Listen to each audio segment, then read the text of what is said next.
I work with a community garden. Same thing. They all came up, and I was shocked. Hi, Kathy. Hi, hi. Is Good hey, evening, everyone. Catherine Diaz. Hi, Curtis. I like your hat. Thank you. Where's Ebony? Ebenezer, can you make me a co-host at least running late? So I'm gonna have to get us started. Okay. Yeah.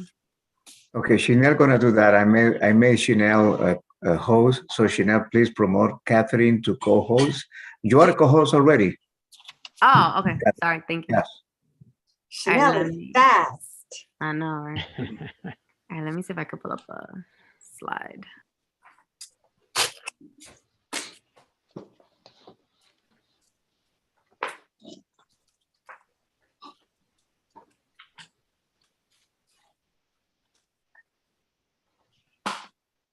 Okay.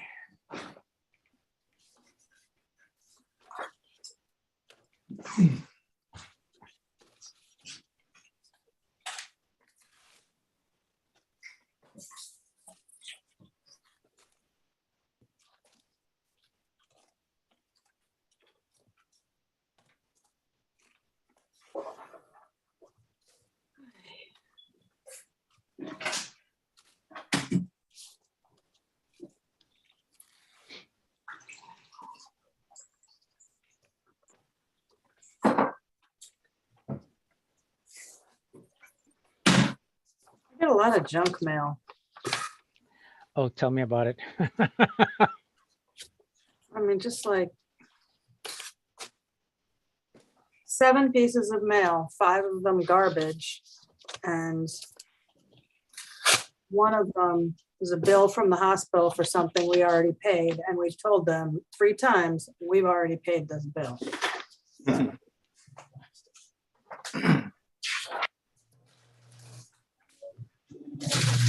Selective memory. I think it's a game of like, can we wear this person down? And they just keep sending you bills and hoping that you, at some point, you kind of go, I ain't got this kind of time, and you just pay it. That's not happening. Yeah, no. There is a, wait for it, 0% probability of that happening.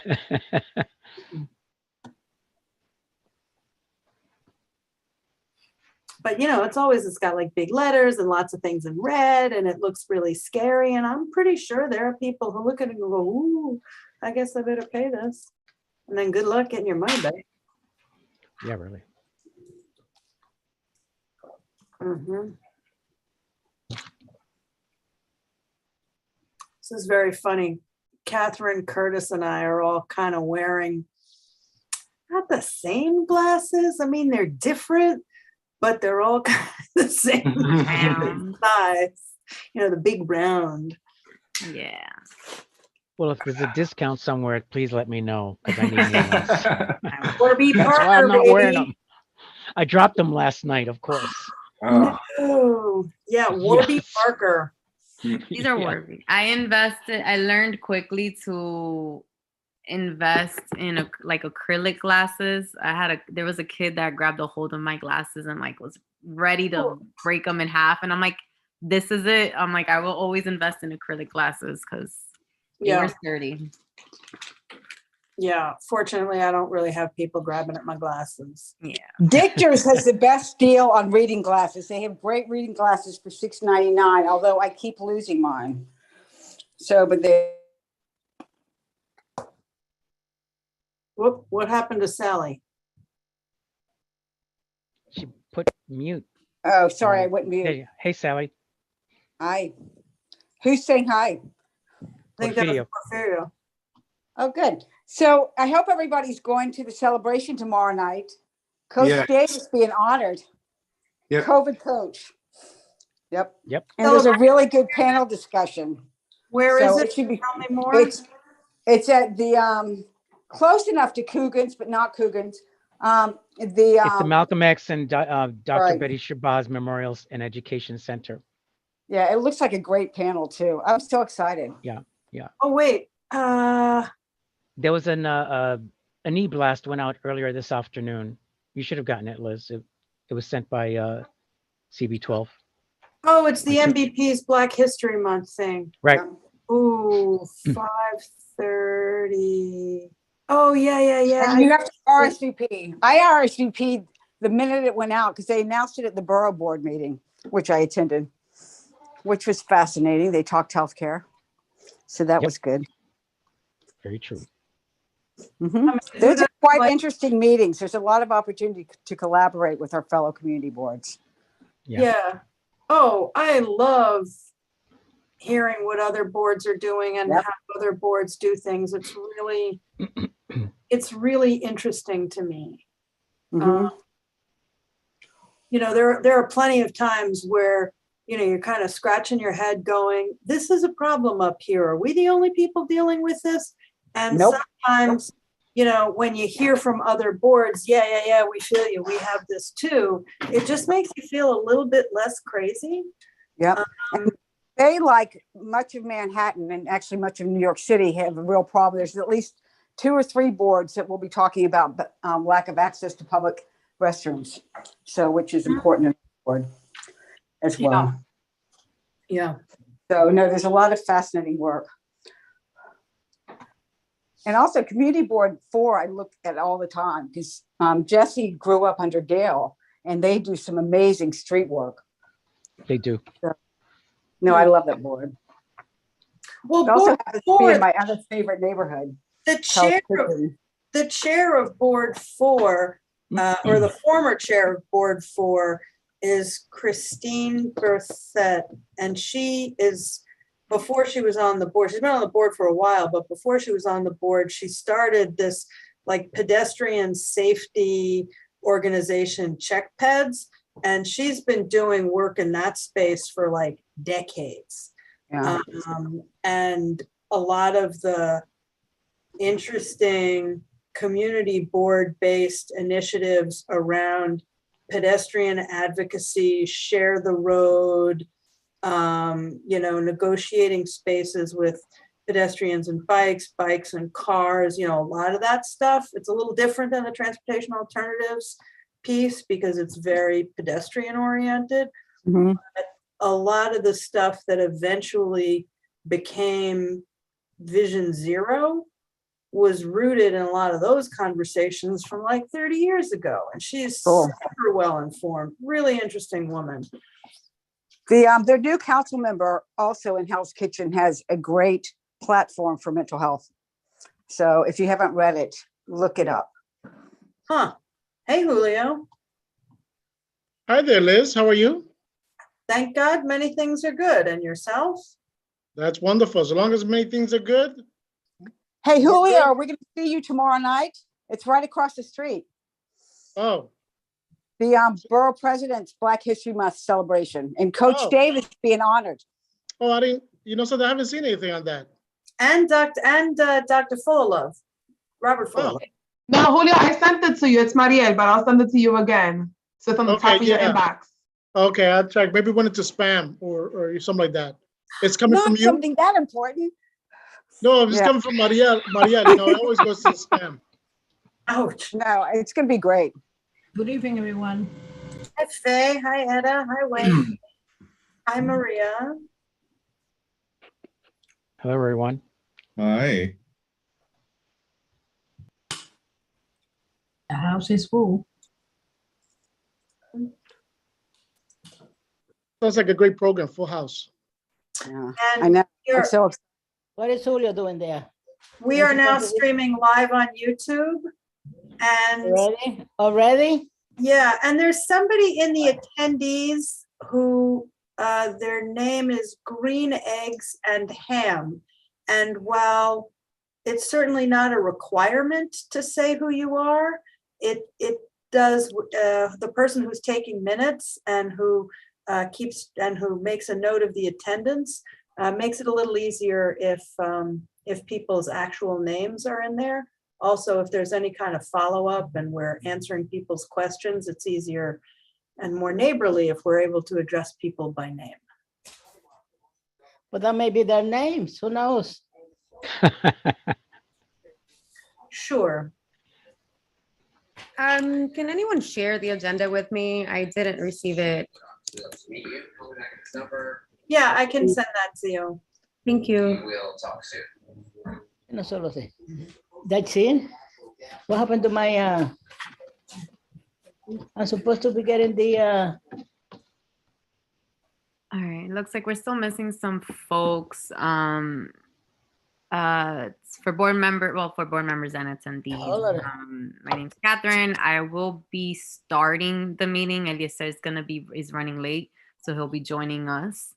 In the meantime, as folks from the public are trickling in, if you do want to speak for the public session, please put your name in the Q&A. If you're with a specific like community group or organization or tenants association, anything like that, you can list it as well. And then we will let you know what your turn number is when the public session starts.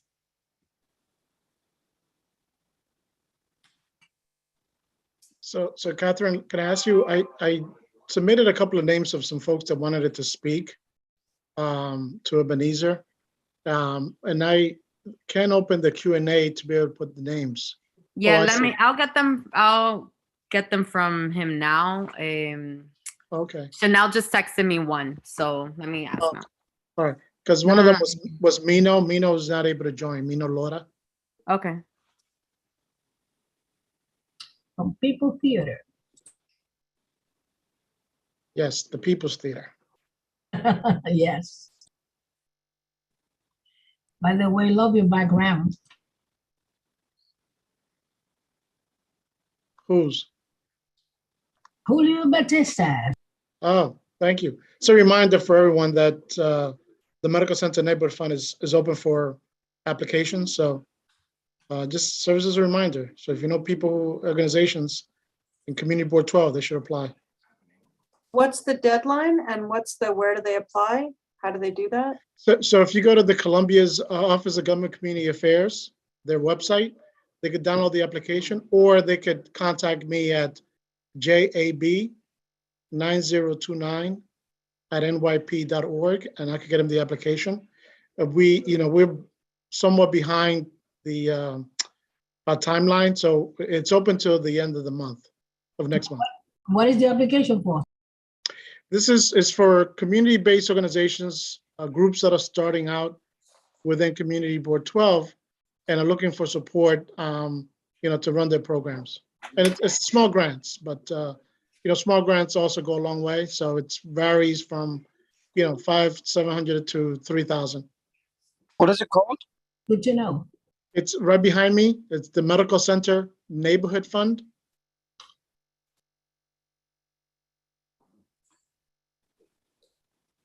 And we usually about 40 to 50 organizations usually apply every year, and we do try to support all of them.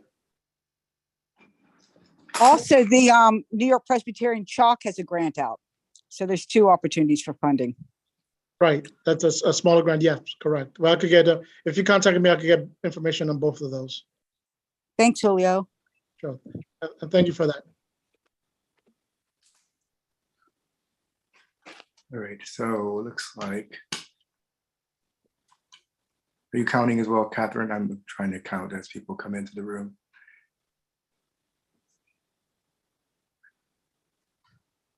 Hold on, let's see. -1, 2, 3, 4. Wendy, did you get that? I'm checking right now. There's 2. Yeah, so -5. Well, we have 31. I have 31. What do you have, Curtis? Received, Liz. Thank you.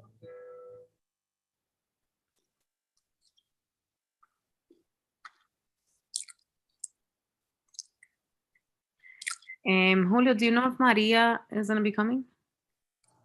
Maria Lizardo, she's currently in another meeting, but she's going to join because I thought the public session will start around 7-ish. So she's going to end her meeting by 7 and join us. Yes. Okay, it's just so I can text the names to Angel's going to be supporting me in the meantime, so I'm going to text him the names and he'll call folks out. Wonderful. Thank you. Thank you We, so we much. have quorum, Kathy. All right, awesome. Welcome. Thank you. All right, so welcome to our February meeting on 2/2/2/2 Tuesday, on a Tuesday. I saw a very corny meme this morning, but I thought that was cute that it actually is Tuesday. So I hope everyone, had a great long weekend, had an enjoyable day. I know it's very dreary weather, so I'm sure we're all happy that we are on Zoom and not in person. For those who don't know me, my name is Catherine Diaz. I'm the first vice chair. Our chairperson is Eliezer Bueno, who is running late. So I will be getting things started with the support of our second vice chair, Angel Vasquez. So all board members should have received our agenda. If you're watching from the public, if you're on our website or sign up, it's always emailed as well. So if you're connecting via YouTube or anything like that, make sure to get on our listserv so you get all the great information that we send out and agendas in terms of our upcoming committee meetings or tonight's meeting, for example. The time is 6:39. I'm going to call the meeting to order. I'm going to ask I do have one quick change, very minor for the agenda. Formally in the adoption of the minutes, it just says January 2022, but we should have all received our December minutes as well. So we should be adopting December and January. Okay. Do we have to vote to make a change on that? Unless someone is opposed or abstaining on adding the December minutes to adoption, no. Okay. So hearing no oppositions or abstentions. I'm going to have to abstain. I'm going to abstain because I haven't had a chance to look at them. I didn't see them. Okay. So for the matter of record, we have one abstention. 2 abstentions. I didn't have time to read them yet. 2 abstentions. Okay, and hearing no other, Make it 3 abstention. This is OC. Thank you. Okay, thank you. So 3 abstentions with OC Kaminer for the December. Sorry, excuse me. We're not voting on them now. We're voting to add them to the agenda. Can I clarify? We're voting to add to the agenda. Yeah, we are voting to add that to the agenda. Yeah, I was like, So wait, she's I asking- got caught in the motions of running the meeting. Yes, we are voting on adding it to the agenda. When the time comes, you can on the next item you can abstain. Excuse me. I retract my abstention. Thank you. I mean, there'll be more distractions at this time. So are All all right. those abstention retracted, just for the record? Okay, got it, perfect. Okay. Are there any any abstentions or oppositions to the adoption of tonight's agenda? Abstain. Sally. For the agenda. Oh. For the agenda, yes. Sorry. We're talking about tonight's agenda. Never mind. Okay, so hearing none. Unfortunately, yes. Because Sally abstained, we now have a no vote. It's not unanimous, so we actually have to vote. No. Sally retracted her abstention because we're on the agenda, not on the minutes. I believe she abstained again. You retract. Okay, so we're unanimously in favor. Thank you very much. Okay, now we are moving on to the adoption of the minutes. Wait. On the agenda, I don't see any secretary's report or treasurer's report. That usually takes place in the executive session, not No. general. No. Yeah. It hasn't been part of the. Secretary report is in the executive committee meeting, not in a general meeting. Okay, my mistake. Sorry. Okay, then. But we could add it in the future, Mary. Yeah. We don't need to add it. What That's the whole for? point. What for? One second. We don't all need to speak at the same time. So Why that's do we something have that's to? something that can be discussed later on. But it does take place for folks who are curious at the executive session, and you can always kind of chime in. All right. So hearing none, agenda passes tonight. We can now move on to our third item, which is the adoption of the minutes. Hearing that there are 3 people who are requesting to abstain on that, then we're going to need a roll call for the adoption. So first I'm going to call for the December minutes and then for the adoption of January. Cool. Okay, I see a lot of head nods, so I'm saying we're hearing good. I have a couple of minor typo corrections to the December minutes, which I have now had a chance to read. Do you want to hear them, or should I just forward them to the secretary? There are things like correcting the spellings of people's names. Yes, you can I see. think maybe just forward them to the. You can forward them secretary. to me, and I apologize for the apology. I had 2 months of minutes to do, so there may be typos. I wish I were perfect, but I'm unfortunately not perfect. It is. Any typos or grammatical. Yeah, just send them to me directly, please. Thank you. Yeah, anything that's not content related. So Curtis, you can take it away with the adoption of the December, only December right now. Or actually, Okay. So we're doing a roll call vote for adoption of the December. Let's not do that. Let's adopt them both. We can both vote on both of them at the same time, be twice as fast. So let's find out about the second, set of minutes, and then we can vote on both of them. Okay. Okay. So before we vote, are there any other changes for the January 2022 minutes? Other than typos? Other than typos. Okay. So we're going to vote for folks who just joined or trickled in. We are now voting to adopt December and January minutes. So if you abstain or yes, no, you already know the deal. Please state for our secretary, if it's to only December or only to January or to both. Okay. Joe Abreu. Yes to both. Jamirna Alcabar. I have a question just to clarify. So basically we're trying to decide if we're going to talk about the December minutes. No, right now we're voting to adopt them. So for example, and only because people shared it publicly, some people are abstaining because they didn't get a chance to read them. So that can be the case. But in terms of there's content that you're like, that didn't happen that way, that's something that's shared. But right now we're only voting, so it's a matter of record. Hey, 1 second, Maria. You mind coming back to me, Curtis, please? Okay, most certainly. Maria Ali. Yes to both. Richard Allman.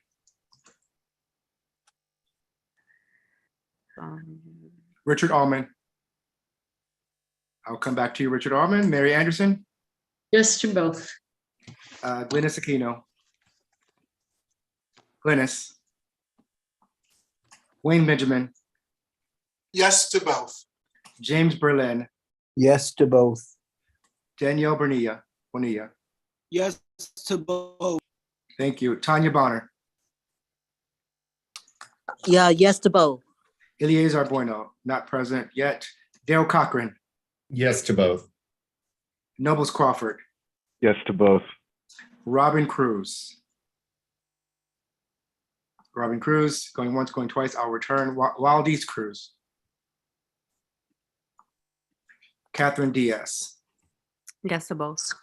Domingo Estevez. Come back around. Gabriela Estrella. Gabriela. Okay. Ashley Fernandez. Sally Fisher. Abstain on both. Okay. Faye Florimont. Yes to both. Barbara Frazier.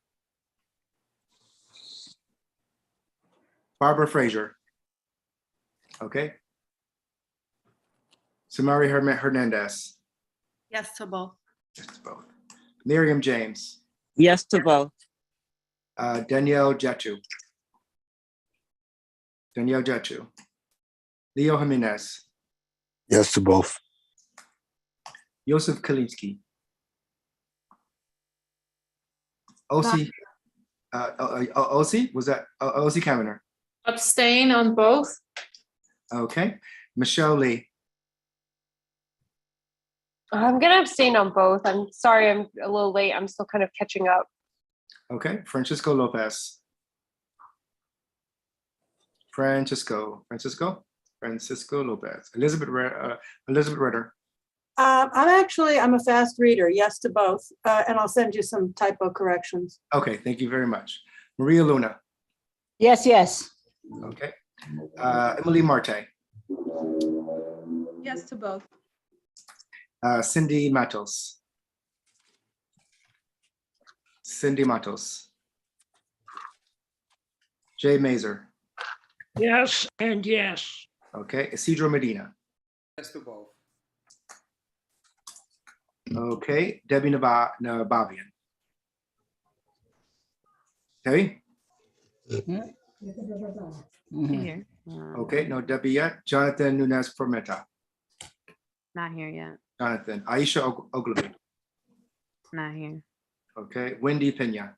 Tita, tráeme. Not here. Not here. Paradise Phoenix. Not here. Bruce Robertson. Yes to both. Yes to both. Genesis Salas. Not here. Eddie Santiago. Eda Santiago. Yes to both.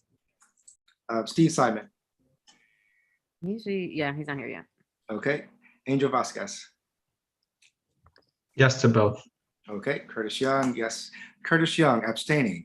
No kidding. Yes to both. Perfect. All righty. So that is, we're good. They both have been adopted majority. One, I can count them in 1, 2. Yeah, Madam Jim- Chairman, Yes. Chairperson, if I could just remind us of how the rules changed as of last month.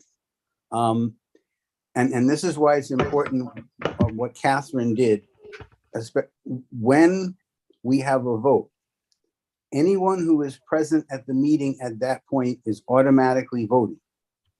And you can either vote yes, or you can do something else. You can vote no, you can abstain, you can not answer at all, but all these things count as no votes. So it's important when we take these votes, this is particularly germane to Curtis, but everyone has to understand how it works, that we know exactly who's present at the meeting at that time, because all these people are the voters. It's that number of people we use to determine what a majority is. And again, if you don't vote yes, any of the other things, except for not voting because of a conflict of interest, which is something else, but anything other than that is inherently no vote according to the city charter. So Thank you, Jim. thank you. Richard Almond was here and is voting, I think. I had to step away for just a couple of minutes there. And I will do whatever's appropriate here, but mostly I want to register my attendance. Okay, we're adopting the minutes for December and January. So because there were abstentions, we did a roll call. How do you vote? I would vote yes on both. Okay. Thank you. I wanted to say yes to both, by the way. Jumirna speaking. Okay, thank you, Jamirna. Thank you. Daryl, was your hand up for the minutes? Yeah, just to clarify something Jim said, I know we've had issue with this before, but if it's a no, I would say it's a vote. I would characterize it as a vote in the negative. There's a no vote, an abstention vote, both in the negative, but they're not both considered no. I would just clarify that. Okay, thank you. Gabriela, is your hand up for Allow me to clarify. Hold on 1 second, Jim, because Curtis called names and people passed, and I'm not sure about Gabriela. Gabriela, I didn't get you because you. Yes, I'm sorry. My microphone is playing around. Okay, this is for December and January adoption of the minutes. Yes to both. Okay, thank you. All right, thank you, everyone. Let me just slightly rephrase it, and hopefully this will be consistent with what Daryl is thinking, because I have great respect for Daryl. I have great respect for all of you. Basically, there are votes in the affirmative, and everything else, as Daryl pointed out, is not a vote in the affirmative. And only the affirmative votes, of which you need a majority, cause something to occur. And of course, there are different reasons that, when someone says no, they, are making a statement. And when someone says abstain, even though in terms of the way we do the counting, there's no difference, it's very different because they may be making a statement with that fact. So I believe that was ideally what Daryl was getting at, and I agree with him. Okay. All right. Thanks, Jim, for clarifying and refreshing us all. We're going to move on to the chair's report. Our chair is not here. He was going to send me a text about yesterday's walkthrough. So for folks who didn't know, there was a walkthrough of the 168th Street train station around conditions that we've heard that many of us know, living in the area, commuting, but also that we've heard at the general meetings and committee meetings in the past few months, around scaffolding and lighting and, encampments and whatnot. So he was present at that walkthrough yesterday. I'm guessing I don't have the text, so when he joins us later today or next time, he will update us on the walkthrough and any action items from it. So at this time, we're going to move on to our district manager's report. So Ebenezer, we will put your time on the clock. Thank you, Madam Chair. Always it's a pleasure being here as your district manager and making my report. You may heard Governor Hochul a few weeks ago lifting the requirement of using masks in closed space, in business, et cetera, et cetera. This decision is a very confusing one. And last week at the District Service Cabinet meeting, I asked the representative from the Department of Health if she can clarify the use of masks. I told her that it's confusing, and she told me that was confusing for her as well. And she referred us to look at the Department of Health website to see the daily updated on that one. Yes, you cannot use, or you are not required to use a mask in a restaurant, in a store, et cetera, et cetera. However, the owner of the store or the restaurant may require you to use it, and you need to do it. Nevertheless, a few agencies remind in the District Service Cabinet meeting that the city is requiring employees to use masks when they are in the office or working. And also New York Presbyterian Hospital is requesting everybody wearing masks when you're going to the hospital. The New York City Library is back in person programming. It was announced at the District Service Cabinet meeting, and the 33rd and 34th precinct reported that auto theft crime is up in both precincts because people left the vehicle running while they go to a store to pick up something very quickly, and people take that opportunity to take away or rob their car, take away their cars. Regarding the issue with the sidewalk shed at the south west corner of West 168th Street and Broadway, the walkthrough that happened yesterday, this matter also was discussed at the District Service Cabinet meeting because we sent a few weeks ago a letter signed by the elected official to the Department of Building requesting the removal of that shed that had been there for the longest. And the Department of Buildings acknowledged receiving the letter that we sent, that was sent, and also said that we're going to look into that to see if those sheds need to, what is the reason they are there, and if can be removed. And also the Department of Health says since this building belongs to Department of Health, they will look into the reasons why this shed need to be there. Also, the New York City Presbyterian Hospital donate to the office N95 mask. Small one is really for children. They are there. We have around like 300 masks. If anyone needs mask, we are in the office. Let us know. More than happy to give it to you. I've received today 2 complaints from residents saying that there are vehicles that never moved from this Day Street, and they have expired license or no license plates. The 2 complaints that I received this morning was from 180th Street and 173rd Street. This is an issue that I've been observing many times, that people do not move their vehicles the day of cleaning. And also I received complaints that vehicles with fake license plates from New Jersey are in our neighborhood and is used as a shed or a storefront for selling drugs.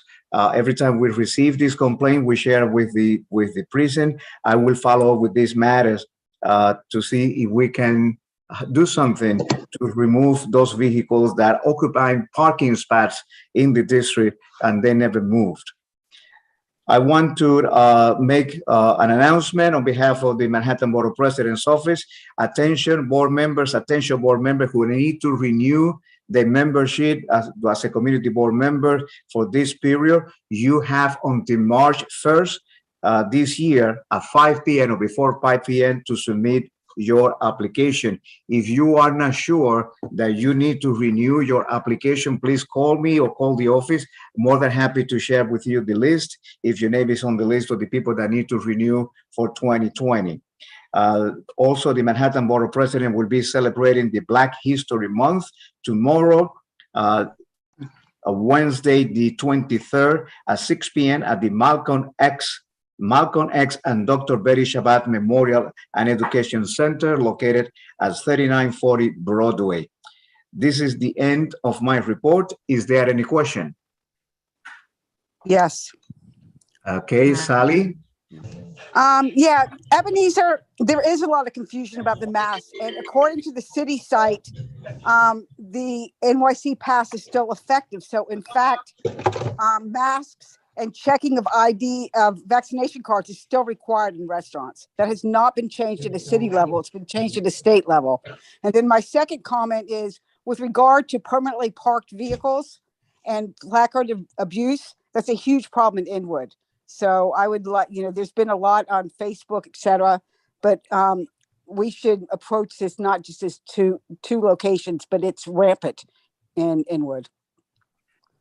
Thank you for that. If you can send to me, information, location, and license plates, it would be wonderful. I'm going to be working and starting tomorrow with this issue to see how can we resolve this matter that is affecting everyone in the district. And people coming to work also, we are having problem to park in the district. Apparently, Texas has just changed their law, so they're going to start enforcing the fact that people are going to Texas to get these things through virtual means. Right. So that should help a lot. Thank you, Sally. Thank you. We have Wayne next. Ebenezer, two things. Just for your reference, and I guess for everyone else, we need to be, I think, somewhat mindful when we're asking for sidewalk sheds to come down, because they often go up because there is a facade issue that creates a hazard to pedestrians. And if that condition has not been fixed, the sidewalk shed shouldn't come down because it's the hazard, it's still in place. So, when the building department or health department says they're going to look into it, we need to find out if there are facade issues which have not been corrected. And if that's the case, find out what's the game plan for correcting them. Concerning the district service cabinet meeting, was the building department present, and did you get a chance to discuss the development project at 205, 207 Cabrini, where neighbors were concerned that work was proceeding either without permits or with recurring violations? Yes, thank you for the clarification with the shed. And that was mentioned in the district service cabinet meeting, that to find out what is the reason and it was corrected. Regarding Cabrini Boulevard, yes, I sent the information to the Department of Buildings. The Department of Building said that there was a violation months ago, years ago, and they didn't have any permits for this location at this time. And also they request if there is any actual construction at this moment to let them know with time and place, et cetera, et cetera. So I informed back to the lady, I forgot her name now, but I emailed her the same day, and she said that she's gonna get back to me. I said, if there is construction at this point, it's no permit. If there is construction, can you take a picture or something and send it to us, or send it directly to the Department of Building? And she agreed to do so. But there is no permit at this point, and Department of Building is willing to work with us. Okay, thank you so much. Is there any other question? Can I just say something, Maria Ebenezer? I Yes. hope that we at the service cabinet meeting, when you meet with the Department of Building, stress the need to make to clear so many of the chefs that are all over the city, and especially in our community. It's not just on 168th Street and Broadway that is a problem. If you see along the way from Broadway, San Nicolas, I think every building has one. I don't see any construction, any correction being done. So this is not just a deal that is happening in that particular area. Yes, is there any other location that you have a sidewalk shed for the longest? please let us know. The Department of Building is willing to look into that to see what is the condition, and if it was fixed, it can be removed. So And, just for and folks- we actually talked about this. We passed a resolution challenging the city's plan for the open restaurants. So I hope that was forwarded and will be re-forwarded as the city council debates this. So thank you, Sally. Ebenezer, again, so if any folks, questions around certain scaffolding locations, you can email through our website. You can check it out there, or even through Facebook, just message us as well. Yes. All right. Thank you, Ebenezer. Okay, thank you very much. God bless you all. Thanks. We're going to move on to our elected officials reports. Last month, we have everyone, right? Because it's a whole new class. And so our public session definitely took a hit. So I want to be mindful of time. So we will definitely be timing y'all as we call you. I don't know, I'm not on mute. As we call you. So please be brief, put up those links if you can, and reconnect with folks. You want to make sure our public session has ample time today. I'm going to start with folks as I saw them. I got Wendy from Assemblymember Al Taylor's office. So I'll keep track of the time for you, Madam Chair. We'll do 3 minutes per office. All right, thanks. Okay. The timer will go off when the 3 minutes are up. All right. Thank you so much, Angel. Thank you, Catherine, and good evening, everyone. My name is Wendy Lorenzo de Olivo, and I am Assemblymember Al Taylor's Chief of Staff. Last week on the 15th, we held our cannabis event, Weed 101, with Cannabis Control Board Chair Tremaine Wright. A lot of you attended. Thank you for attending. It was very successful, and we'll most likely have a follow-up in collaboration with others uptown, I hope. On Thursday, the 24th, we will be hosting our Dominican Heritage Celebration at 5 p.m. The board has the information, and hopefully they'll share it with y'all. And on Monday, the 28th, we will be hosting our Black History Celebration. The Assembly member sends his regards as he trudges through our budget, trying to get more money for us. And I will say he has asked for support for renovating Riverbank State Park, along with budget for a mobile pantry to serve our seniors, and also including the arts by asking for support for arts and programs and organizations where they can foster a culturally sensitive environment that facilitates favorable opportunities for artists living in and around New York City. I'm going to keep it very brief so everyone else has an opportunity. Thank you all very much. I'll drop my email in the Q&A in case anyone has any other questions. Thank you. Oh, one last thing. We also took part in that tour site visit last evening with Council Member De La Rosa's office, along with the other elected officials and the assembly member, all of us actually, my mom, my dad, we all live around here. And we know besides it being an eyesore, it is an extreme dangerous area. My son's friend got his eye poked out of his head not too long ago, right at the train station. So we are fully supportive of all of the collaborative efforts to find out what's going on and what we can do together to make it a safer environment for all of the doctors, nurses, community members. And that is all. Thank you. Thank you, Wendy. Next up, we got Fernando Andrade from Council Member Sean Abreu's office. All righty. Hello, everybody. Good evening. My name is Fernando. Thank you for having me. I'm learning a lot from all of you. And what I can say is we're busy running Councilmember Sean Abreu's office. Past January, past February, very busy. Feel free to reach out to us. What I can tell you, my role is Deputy District Director for Constituent Services. So pretty much I'm the people person. What I can tell you, right, what's going on, right, out of everything, right, it's a lot. But for the most part, this Thursday, we're hosting a food pantry at 9 a.m. That's a big deal. And we have people lined up early in the morning.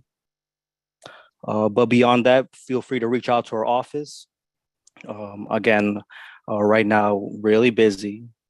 We also are working with nonprofits that are submitting their discretionary budget plans. So the office right now is running, and we're here to help the community. Thank you very much. All right. Thank you, Fernando, and welcome to CB12. We hope to continue to see you present to here, and reminding folks who might be on the call around discretionary deadline, because I know y'all got a lot on your plate. You got one hand, Jumirna. Hey, Fernando, thanks for being here.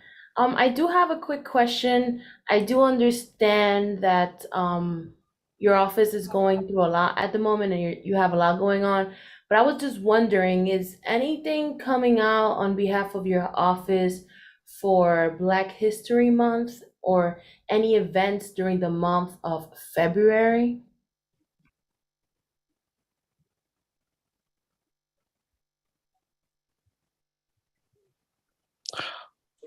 So very great question. And I'm going to have to pretty much just get back to you in terms of what's officially going to happen. Again, I'm getting to know the community, and I come from a legal service background. So what I can share is that there's this housing crisis in the community. So that's where all our efforts have been at the moment. So in terms of events, I'm going to just talk to my team and then get that information to the community board. Thank you. All right. Thank you, Fernando, again. All right. Next up, we have Lori Tobias Cohen from Congressman Adriano's office. All righty, Lori, let us know when you're ready and I'll start the timer. Lori? I am ready. Okay. It's really kind of outrageous to try to summarize the activities of your congressman in 3 minutes, but whatever, we will do our best. We started the month with with the State of the District address, in which the congressman reviewed his legislative accomplishments. That should be available still on his website, and is definitely worth taking a look. There's some important things, needless to say, that have been going on. It's kind of hard to know where to start, and so I'm going to skip around. You'll forget my not going in consecutive order, but I will share with you that the congressman led an effort with 17 of his colleagues to leverage $1.2 million for the Hudson Raritan Estuary for the 2022 energy and water bill. And the idea is that these projects will provide the New York and New Jersey harbor area with enormous benefits that will improve wildlife, with the quality of life for our wildlife, and mitigate damages to human infrastructure. Human infrastructure being, in some respects, the kind of the focus of the month, where the congressman has launched an interactive infrastructure map on his social media. I should be able to give you more specifics. I will send them to Ebenezer. This is an $8 billion response, as it were, to the Bipartisan Infrastructure Investment and Jobs Act, including, of course, Second Avenue Subway, but going far, far beyond. Bottom line is the congressman wants to hear from everybody as to which infrastructure projects are going well, which need more attention, and how he can continue to be an advocate for the rebuilding of our bridges, repaving of decades-old roads, making transit routes safer, et cetera, et cetera. Please let us hear from you in whatever way is most convenient. I'm pleased to share as well that Congressman Espaillat is currently in the company of approximately 15 of his colleagues on a whirlwind trip of the State of Israel. The itinerary includes visits to the borders with Syria and Jordan, meeting with Palestinian officials and business people, and of course, much, much more. And of this trip, the congressman stated that he today, at the time, the others don't matter, to reaffirm our support for a critical U.S. ally and to continue learning about the opportunities and challenges facing Israel and the Middle East, who is also the congressman, many of you may not know, is the co-chairman of the Latino Jewish Caucus. He went to Israel to reaffirm our support for a critical U.S. ally. On a more sobering note, of course, this was a month of the attending of funerals and mourning so many in the district whose lives were cut short by the escalation of violence that has plagued our district. The Congressman led a moment of silence for the 2 New York Police Department officers who were killed in the line of duty during a reported domestic violence incident. The Congressman says he backs Mayor Eric Adams' plan to target 700 people who are accused of committing at least 1,700 acts of violence using an illegal weapon. But doing that means cutting off gun supplies, he said, and investing $50 million in Okay. summer youth jobs. Let us hear from you about that as well. Thank you, Lori. Thank you, Lori, for keeping it brief. I know a lot happening at the national level. You do have, I think, 2 hands. Barbara, was your hand up for Lori? You're on mute still. Barbara, you gotta unmute. I'm unmuted now. Yes, for Lori, also for Councilmember Abreu's office, but first for Lori, I wanted to ask: will the Congressman be helping to draft a joint resolution for increased sanctions against Russia for their invasion of Ukraine?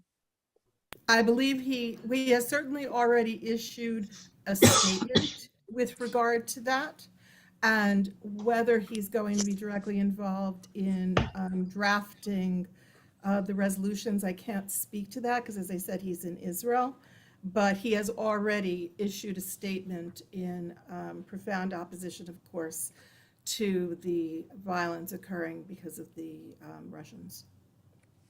Thank you. Okay, Richard and then Jumi for Lori, I'm assuming. Lori, you spoke about potential available infrastructure funding. And these days, the word infrastructure has been used in many different ways. Can you give us best sense of the definition the Congress member is working from? Say that again, I'm sorry. What's the best sense of how he's defining infrastructure for the purpose of this request? Sure. As I understand it, he's defining it as bridges, roads, tunnels, mass transit, and things that will hopefully have concrete, tangible benefits to his constituents and to all New Yorkers. Jumi and Liz is going to be the last hand. Hey, I do have a specific question. So, the Mayor Adams has proposed some budget cuts to our Department of Education. I was wondering if our Congressman would, how does he feel about that for our public schools here in our district? And would our Congressman support or come out against these proposed budget cuts to our public schools? What I can say to you about that, since it's not really part of my profile or my portfolio, shall I say, in terms of what I work on in the district office, though it's obviously critically important, especially since all that our children and students and teachers have gone through. I know that his approach would be to want to study this issue and then to confer with the mayor. He has and continues to be a profoundly strong supporter of our public schools. But I will relay your question. I think it's a really important one, and I'll make sure that he has that question on his desk, proverbially speaking, tomorrow morning. Liz? Yeah, just following up on Richard's question about infrastructure, I'm wondering if you, by any chance, I mean, I know these things work slowly, but is there any feedback on our resolution that we passed last month about the major infrastructure request for the Lighthouse Link, which really leans on federal infrastructure? You may or may not have an update, but I figured I'd ask. It's good to keep it, you know, in the front of the line, so to speak. But given that we're now talking about the rolling out and execution of infrastructure plans that have been in place for some time, it's not the right time to be focusing on that, but I will make sure it stays focused on at the right time. Sweet. Thank you very much. My pleasure. We have 3 more folks and a special guest. So Jodalis Moran from Senator Jackson's office is up next. Yes. Hi, everyone. Can you hear me? Yes, and I will start the timer now for 3 minutes, Jolalis. Thank you so much. Hi, everyone. Ladies, I'm the new Deputy Chief of Staff for State Senator Robert Jackson. Thank you so much for having me. As colleagues have mentioned, these past couple of weeks have been pretty busy. We have now 6 weeks to pass a state budget that serves all New Yorkers. Budget negotiations actually start this week, and the senator is part of 2 work groups, the education work group, as well as the workforce and local government work groups. In terms of budget priorities, there are many, but some of them include funding for education, including a bill that he has for reducing class sizes. There's also housing, funding for ERAP and night shift, gun violence prevention, healthcare, including the New York Healthcare Act, fair pay for home care workers, and also funding for Climate Leadership and Protection Act. Senator Jackson is also serving as the chair of the Civil Service and Pension Committees. In this capacity, he oversees state legislation, public sector workers. He's very much looking forward to working with his colleagues to reform the Tier 6 pensions to bring more stability to public service jobs. In terms of the district, we continue to receive a high volume of calls pertaining to ERAP, unemployment claims, and complaints regarding landlords for not providing adequate services to their tenants. We've also received a number of calls about the high Con Edison bills. As a result of our great concerns, regarding Con Edison's monopoly, my colleague Dario Quinsac will be representing in the rate case. So our office will have a seat at the negotiation table when Con Edison determines the rate and the formula. This is the first time in 7 years that a legislator has been part of the group, and so we look forward to keeping you all posted on our progress.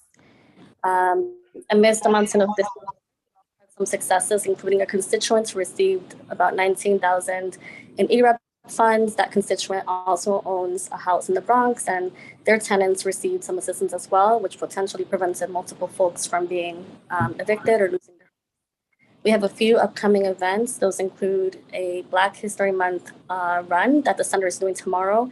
It is a virtual 5K run in connection with the New York Roadrunners. This is so anyone can join before the month is over. With this run, Senator Jackson hopes to raise awareness regarding the importance of health in the African American community. It is in honor of his brother Raymond, who was an avid runner, and Ted Corbett, who is known as the father of long distance running. The senator will run along 155th Street on Broadway to Marble Hill Houses, where Ted lived, and the street is co-named in his honor. On Saturday, February 26th, from 3 to 6 p.m., we're also hosting a Dominican cultural celebration at the Armory, honoring Dominican women for their accomplishments with a small reception to follow. And then finally, on March 5th, in partnership with DA Bragg, the NYPD, and the Oyate Group, we will be hosting a gun buyback event at 4 Washington Collegiate Church, that's on 181st Street. The Oyate Group will be providing a gift card of up to $500 for guns. After satisfactory inspection by NYPD, no questions asked, and there's also a reward for ghost guns. Any questions, feel free to answer in the chat or ask me in the chat. I will be sure to drop my email address as well. Thank you. Thank you, Alex. I think you have one hand, Madam Chair. Yeah, Sally. Welcome aboard, and I just wanted to thank you guys for the walk and talk that you did with respect to ending gun violence in Northern Manhattan. I'm particularly impressed by the alternatives you're looking at, specifically in my case, not criminalizing mental illness. So you guys are doing some really good work. So I just applaud that work and hope to see more of it. Thank you so much, Sally. Look forward to having you. Okay. We have Carmen. Where's Carmen? Let's see. We have Carmen de la Rosa, council member. You can take it away. Putting you on a timer, council member. Yes, thank you so much. Thank you for the timer, and thank you all for having us tonight. We've been very busy. First, I want to say that tonight at 11:59 is the deadline for the discretionary funding application. So if you're affiliated with a nonprofit or would like for them to get funding, the clock is ticking, 11:59 tonight. We hosted 2 budget forums in connection to tonight's deadline. One for our nonprofit sector and another for our schools so that they can apply for RESO-A. The deadline for schools to apply and agencies like parks, transportation, city-owned is March 24th. We have been doing tours in our train stations. I want to thank Maria Luna and Julio Batista, who are on this call, for joining us last night, as well for the tour of 168th Street. And Wendy Olivo, I see her here. That's why you can't start mentioning names because you forget people. But we're making it a priority to make sure that we have clean and safe stations. I want to reemphasize that we're not asking for people to be swept out of the train stations, but rather be given services. I am aware that the mayor has put forward a subway safety plan, which we are engaging with his office about what the services for unhoused individuals actually is.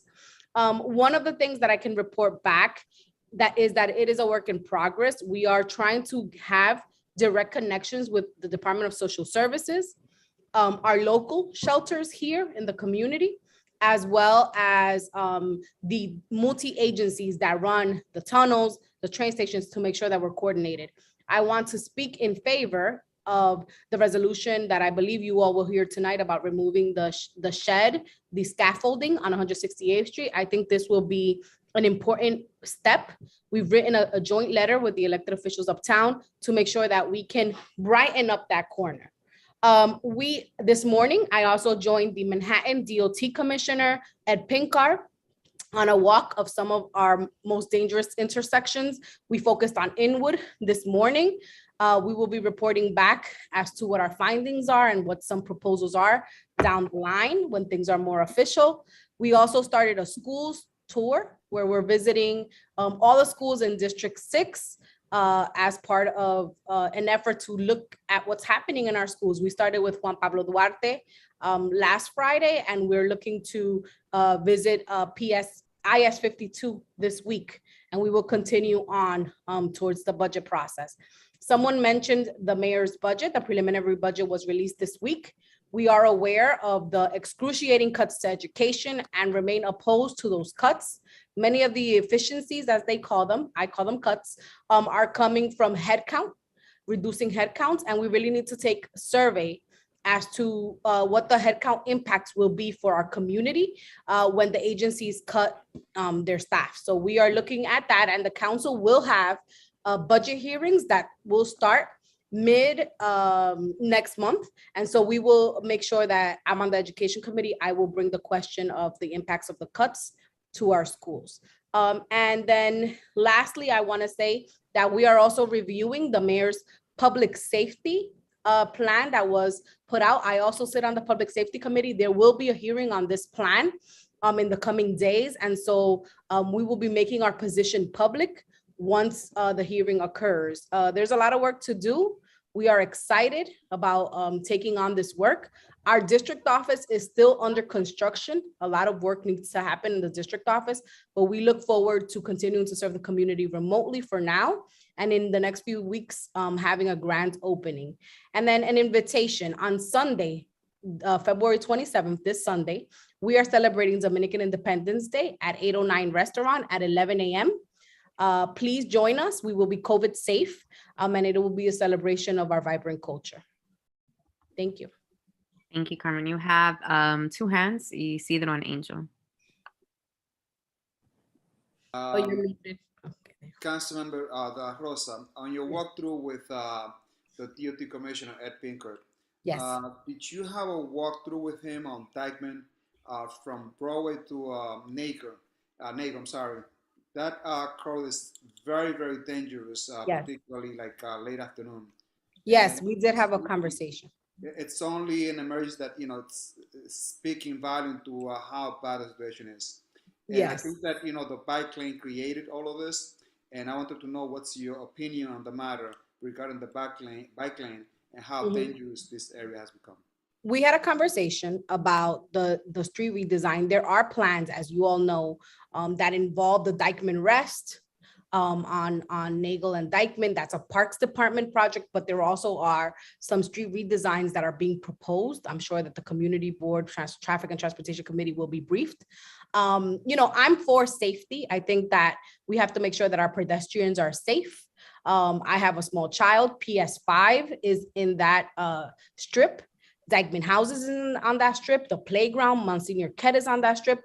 And then we're going to have an additional school that is proposed to come in on Academy Street in the next few years. So I am concerned about traffic calming measures on that street. I believe the bike lanes are a hot topic, Isidro, as you know, something that's been discussed on this board many, many times. Our small businesses need to be consulted when street designs come in that are going to negatively impact them, but also keeping in mind that the deliveristas also use the bike lanes to help move the food and other services that our small businesses have on that corridor. So we got to continue to have these conversations. I think that at this point, the bike lanes are there. They're not going anywhere. We have to learn how to tweak them so that we're not inconveniencing folks, but that we're putting safety as a priority. So that's sort of my position on that. I think it was, it was Angel next. We have a few hands. I'm going to cap it at Steve for the sake of discussion and because we do have more reports. Wonderful. I'll keep it brief and quick. First, I want to say, as somebody who works for a labor union, I want to say congratulations on your appointment to being chair of the Civil Service and Labor Committee, and also want to thank you for hosting tomorrow's really important hearing on strengthening workers' rights across New York City, across the New York City workforce. I'm just curious to know what, what topics within that general theme are you looking to cover, and what kind of information are you looking to glean out of the hearing? Understanding that a lot of labor and organized workers were the ones who also were essential workers throughout this entire pandemic. So just trying to get a sense of what you're trying to glean out of the hearing. Yes. If you can give us a sneak peek. Yes, and thank you for bringing that up. I'm very proud to have been appointed to the committee. Tomorrow's our first hearing. We are going to be bringing the Consumer Affairs and Worker Protection Agency in, who will be testifying on the impact that COVID-19 has had on workers. We intentionally left this hearing broad so that it could be a catch-all. What I hope to get is, one, the administration's perspective on what they're going to do to protect workers and safeguard their health coming out of the pandemic, if there is such a thing. And what they went through during the pandemic. We're also going to be looking at things like just cause termination. We're going to be looking at legislation like paid sick leave that has been retweaked on the state level. We're looking at the impacts in the city. And we're also going to be looking at benefit agreements that are done between labor unions and the city, and what is the status of that. So that's just a sneak peek of some of the topics we're going to be mentioning. Amazon Union has been invited. We're very excited about what's happening with the Amazon Union and the Starbucks union workers. So we've invited all of them to come in and tell us about the work conditions that have led them to kind of build this new movement where we are seeing the unionization of industries in our city that have not traditionally been unionized. And so it's a catch-all, and we're hoping that we can learn more about the different industries. Great. Gabriela, then Steve.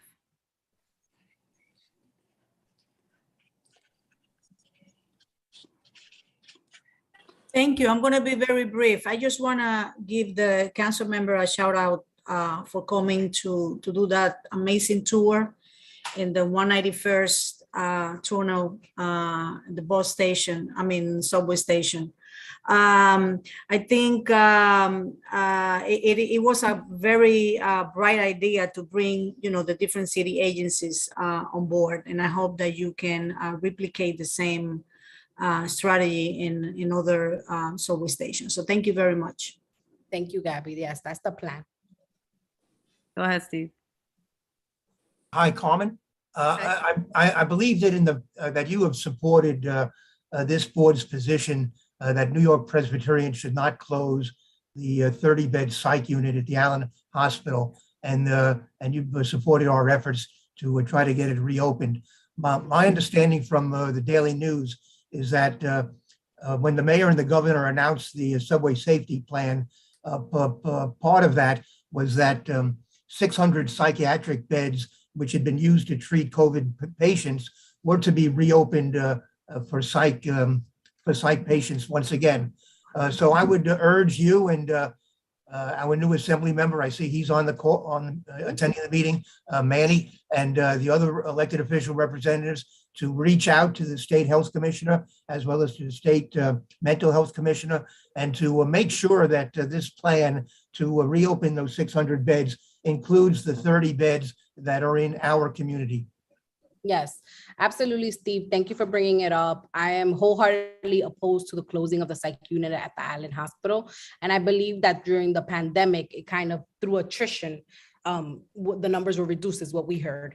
It's past due time for us to bring this up again. I know that Senator Jackson and I, when I was in the assembly and Senator Jackson, we were on top of speaking with the Department of Health to make sure that an actual closure did not happen.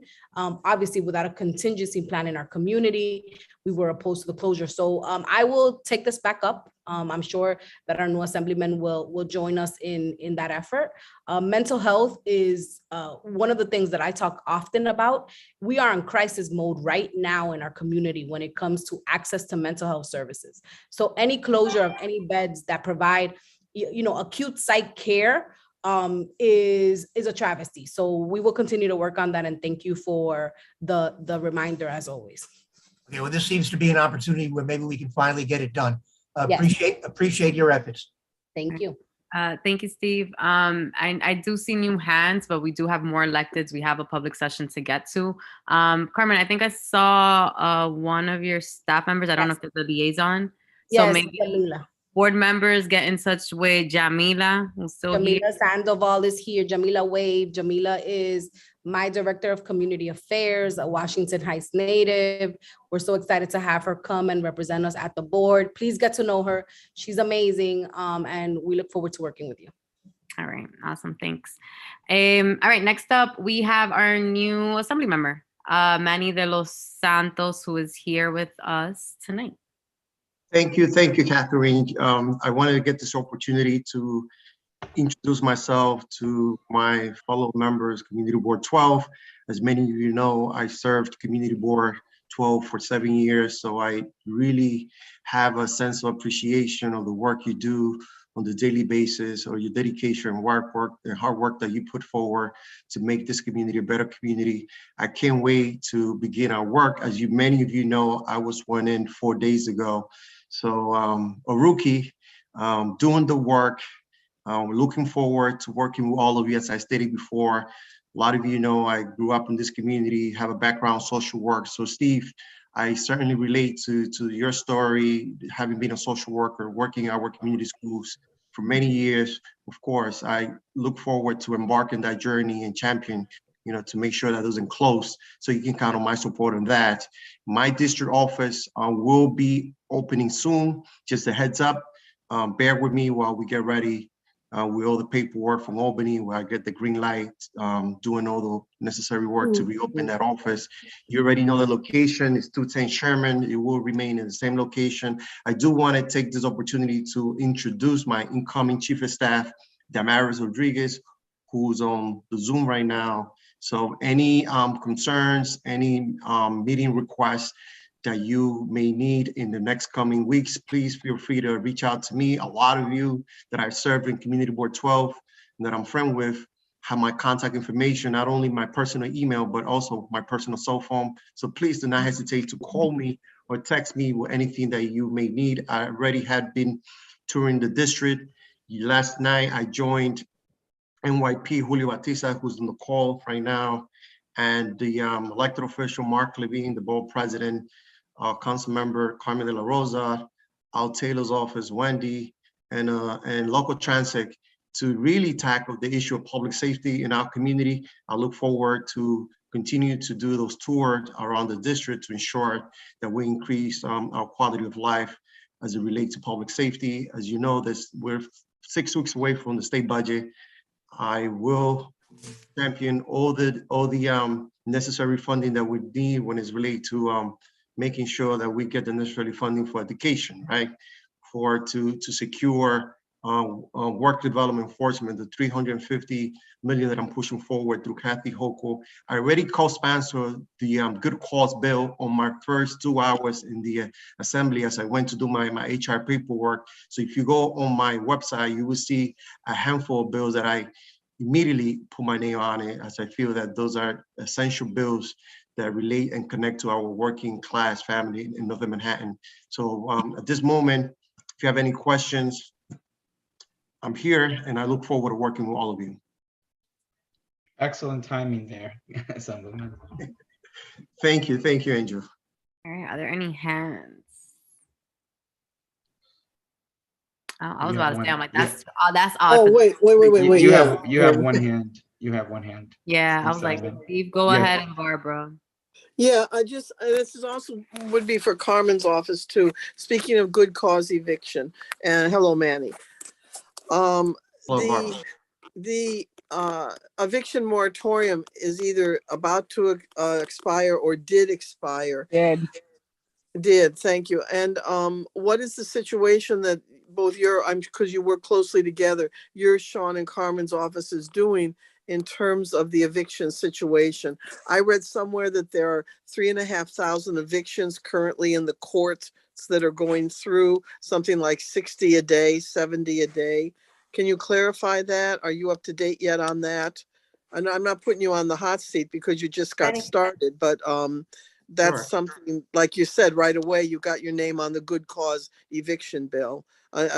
So have anything I can talk more in depth about it. I don't know if Manny, I don't know if you have any feedback. It's only been 4 days, so that's what I'm a little saying. grace. Exactly. But I can tell you two things. One is that we are pushing for a good cause to pass. Obviously, you heard the assemblyman say that he supports it. We support a resolution in the city council to make sure that it happens. I know that Assemblyman Al Taylor, who's been on the call, Robert Jackson's, whose staff is on the call, we've all been pushing together towards the passage of good cause eviction. With the ERAP applications, if you apply for ERAP, you are protected under state law from an eviction. But we're also having conversations right now with our local legal services provider like NIMIC, Manhattan Legal Services, the Legal Aid Society, and all of those people who offer legal services under the right to counsel legislation, so that we have funding in place for our community to be safeguarded from eviction proceedings that come in for Upper Manhattan. So that's already happening. We're discussing that on the city budget. I'm sure it'll be a part of the conversation in the state budget. We need federal monies to be put in place for ERAP to continue. The fund has no more money. So people that are applying right now are basically being put on a wait list.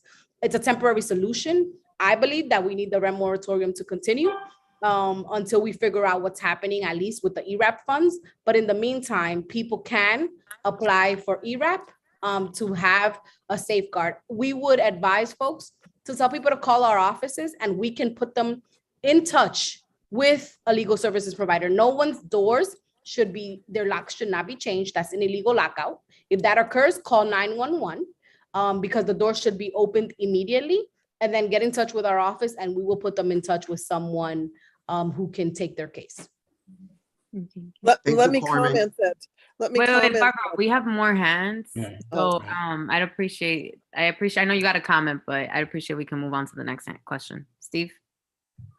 Yeah, let me just say, Carmen and everyone else, if we know of any illegal evictions, we should also reach out to the district attorney's office and inform them that landlords are breaking the law and illegally evicting people. That should be brought to their attention immediately.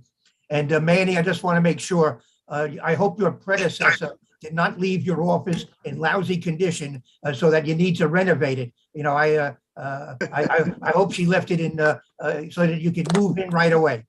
I won't say, but we're working on it. It's in good condition. Okay, good, because we'll go after her if you want us to. Thank you. In addition to what the council member said, I'd like to add that one of my main motivation to support the good cause on the next 2 hours as I emerged to the assembly was the fact that since COVID, over 43 100 Uptown residents had received eviction notice. And as we know, the number is going to continue to increase. So the eviction notice does, the good cause does exactly that. It prevents future residents from getting eviction notice, eventually getting evicted. What was that number? 4,300 last time I checked. Wow. So 4,300. So the numbers, I would think it will continue to increase. So the good cause will prevent that number from increasing. A lot of the residents in my district being the one affected by that sort of surge. Well, my understanding is that the good cause provision really involves people who do not have tenant protections under rent stabilization. It's really, I think, geared towards people who currently have no protections at all under the law. But that's true. That's true. Yeah, right. But the 4,300 figure is scary and very scary. Very alarming. Yeah. All right. Thank you, Steve. All right. Thank you, everyone. Thank you, Manny, for joining us tonight. Next up, last but not least, I don't see Mark, but I believe Porfirio. Where's he at? Yes. Hello, everyone. Yes. So my name is Porfirio Figueroa, and I'm the new community liaison for CB12 from the Manhattan Borough President's Office, Mark Levine. Really, really happy to be here. I'm also a member of the community, so this is a very exciting opportunity for me, and I'm just started onboarding. So I wanted to clarify that Governor Hochul's mask mandate still emphasizes the masks are required in Broadway theaters, mass transit in airports, in hospitals and healthcare facilities, in schools and child care facilities, in homeless and domestic violence shelters, and in correctional facilities. In addition, New York City is now offering free same-day home delivery of new antiviral pills for treating COVID. We have announced our task force, and the task force includes Hugh Ma, Creative Turbovax, Dr. Jay Varma, Ebony Carrington, Dr. Tyson Faru, Wafa Al-Sad, Andrew Riggi, Melva Miller, Saskia Trail, and Sar Aldrin Bonilla. The Manhattan Borough's President's Office has plenty of masks and hand sanitizer. So if you need any for the community, please just reach out to us here, and Ebenezer could get a hold of me. Open meetings, law requires remote meetings will continue through March 16, 2022. There is a possibility that this won't be renewed. Although the hybrid format has been very, very beneficial in helping the community participation, particularly for those with difficult work schedules, physical disabilities, parents staying at home with children, etc. A hybrid option is being considered, and that would be very beneficial.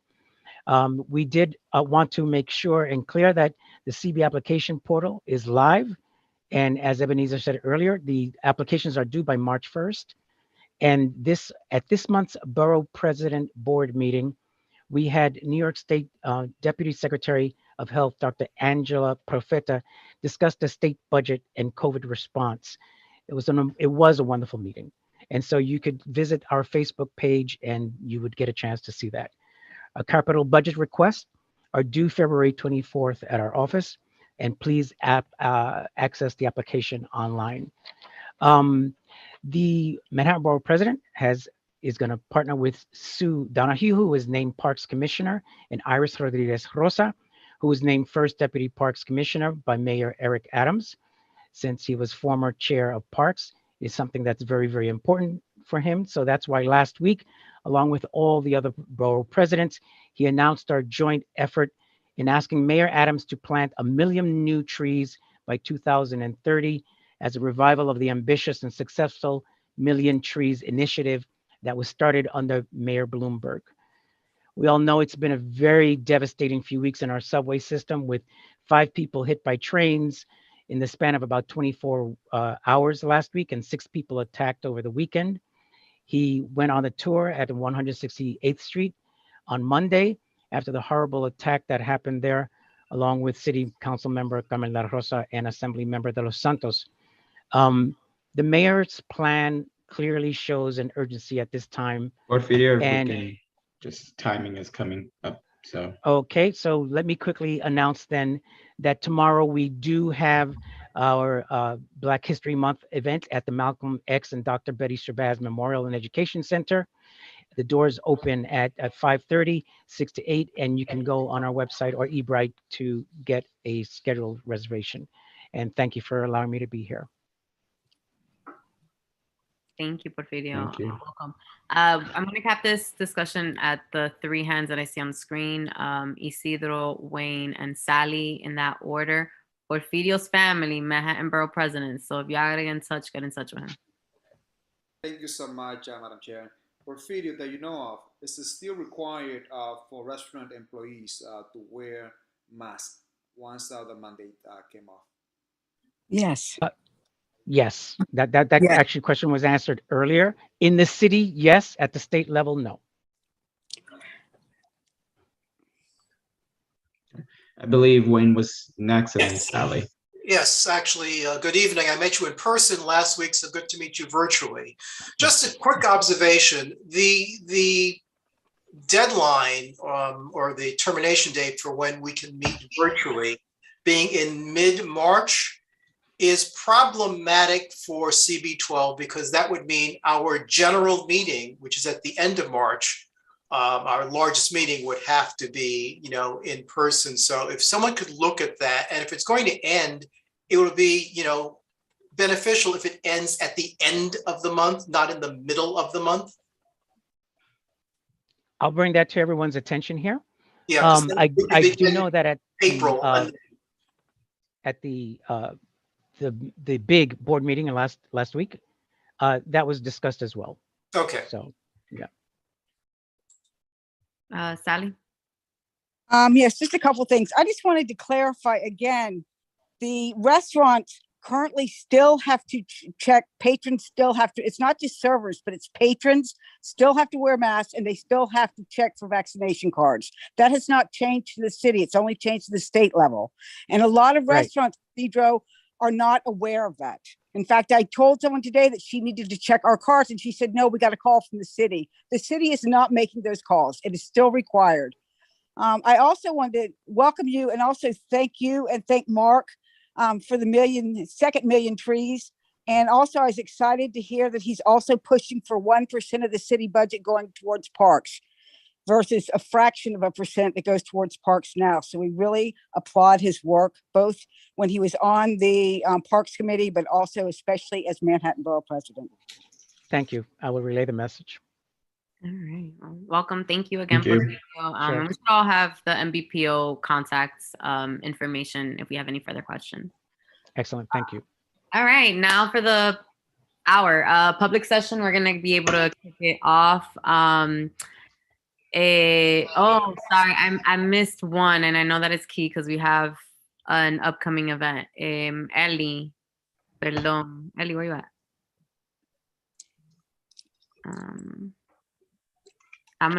Okay, I guess you disappeared. I'm sorry, I'm having issues with my camera. I was trying to turn it on, but it didn't work for me. And no worries, Catherine.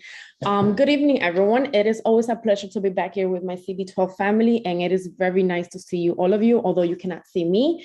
I'm gonna be definitely super brief in the sake of time. For those who do not know me, I'm Elizabeth Esther on behalf of the Manhattan Attorney's Office. And as you know, DA Bragg has been conducting his rounds and out in the community. He was here with us last month at the General Board meeting with CB12. And we are currently working on some kind of public safety forum with the Public Safety Committee. And as soon as we have more information, I will be back here, or Jocelyn will be back here with me to share that with you all on what is that gonna look like. Some of the initiatives, programs, and things that we're working on that I kind of want to share with all of you tonight. First one is the one that Jodali shared. We are in partnership with the Senator, the Oyate Group, and the NYPD. We are hosting a gun buyback event on March 5th. It is no questions asked. And if you have more questions or any concerns with the program, please reach out to our office. I believe we already sent out the flyer to the board office, but if we haven't, I will make sure that we do that tomorrow to make sure we are e-blasting it to the community. The next thing that I wanted to share tonight, is our annual high school Wrestlemania workshop. We have this workshop yearly, and this one is coming up. It's gonna be hosted on Friday, March 25th from 1 to 3 p.m. And I encourage all of our high schoolers within CB12 to participate, it is going to be virtual, and the students are going to have the opportunity to have access to sample resumes. They're going to have the opportunity to create new resumes or further develop the ones that they already have. They're going to be able to work one-on-one with assistant district attorneys and other staff member in our office, and they're going to be able to use this same resume to apply to our high school internship program. We are also accepting applications to our programming. The deadline is March 4th at 5 p.m. And I have sent all of the flyers to the board office today for our high school internship program, for our Wrestlemania workshop, for our gun violence fellowship. There's definitely a lot going on, and I want to make sure this information is shared within our community. I want to see more of our representation within our office. So I do encourage everyone to apply. And if you have a specific question or concerns, please just reach out to me or Jocelyn, and we'll be more than happy to, work with the board and work with anyone that might have a concern. Lastly, I believe Steve mentioned that anyone who might be experiencing or dealing with illegal evictions to reach out to our office, and I encourage everyone to do so. I believe these type of cases are handled by our Financial Frauds Bureau. So if you're not quite sure if this is something our office can take a look at, I just encourage you to reach out to us, and we can definitely clarify and working together to see if this is something we have jurisdiction over. Thank you, Catherine. Yeah. You have, one That minute. was excellent timing. Isidro, super quick. Public session's waiting. Go ahead. Thank you so much, Catherine. So Eli, quick shout out to you and your office for putting together the Small Business Alliance. I think that the ACE office is going to work with the small businesses in Uptown, and I'm really happy that you're taking this task on. So thank you so much, Eli, and thank you, Catherine. Thank you, Cedro. We're really happy to have you and other members from our community represent our community within the Alliance. And anything that you and any other person need, just reach out to Jocelyn or I, and we're here to help you. Okay, great. Thank you. I do see a hand, Angelica Perez. I'm going to tuck you in within the public session. I believe are you within the agency? Yes, Community Affairs Unit, Mayor's Office. Okay. Actually, I'm gonna have you start off, and then David Friend, I'm gonna call you as soon as Angelica's done. Go ahead, Angelica. Appreciate it. Good evening, everyone.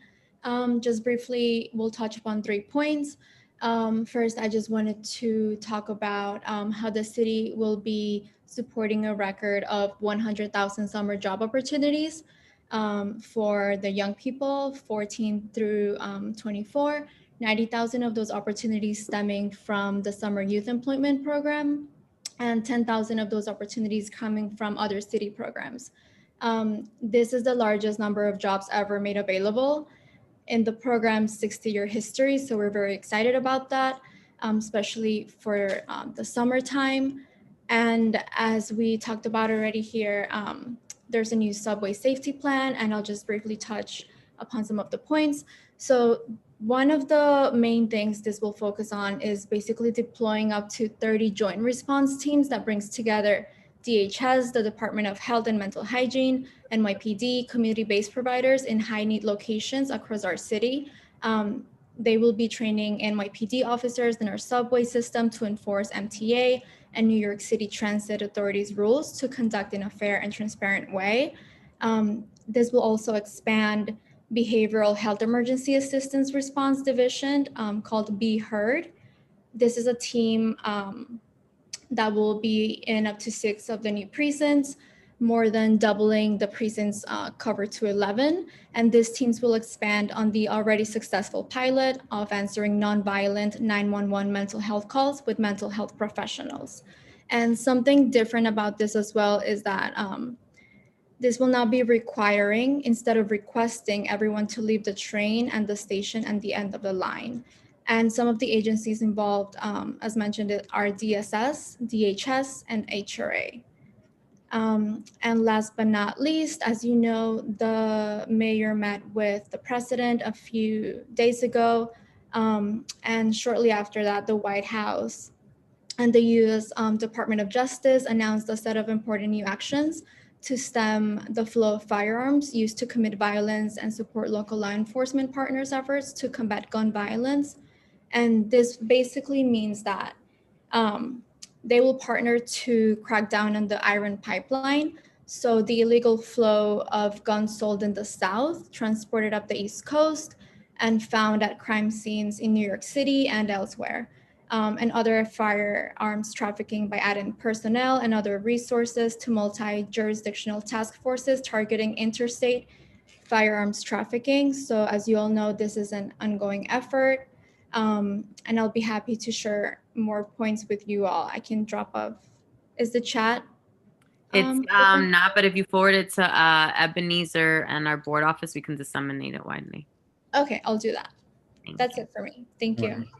And again, perfect timing. Okay. All right. We really got to dive into, I know you got a hand up, Jimmy, but we really got to dive into the public session. She's going to send her info so you can connect offline. All right. So y'all know the rules, 2 minutes. If you're having technical issues, we're going to kind of continue on the list. And time willing, we'll be able to bring you back up. What we got? So David Friend. Hi, good evening. Can you hear me? Yes, we can hear you, David. And we'll start the 2 minutes now. Thank you. Great. Thank you very much, Angel. I'm speaking tonight about the application for a temporary wine license for the applicant applying as Buddha at the corner of 193rd Street and St. Nicholas. I would encourage community board members to vote against this proposal. This saga has been going on for over a year. All of the problems with the other applications that you have seen from them remain. It's right by a school. It's surrounded by senior housing. There's been hundreds of local residents who have signed petitions in opposition, and it is beyond clear that this is not a restaurant. They've been sitting on not running a business on a vacant space for years now. They want to operate a nightclub. It's inappropriate, and it's at a location that has had years of problems. But tonight, I specifically want to point out that the last time this applicant came before Community Board 12, they explicitly lied to the community board. They said that the 34th precinct had rescinded their opposition to their application. That was a lie.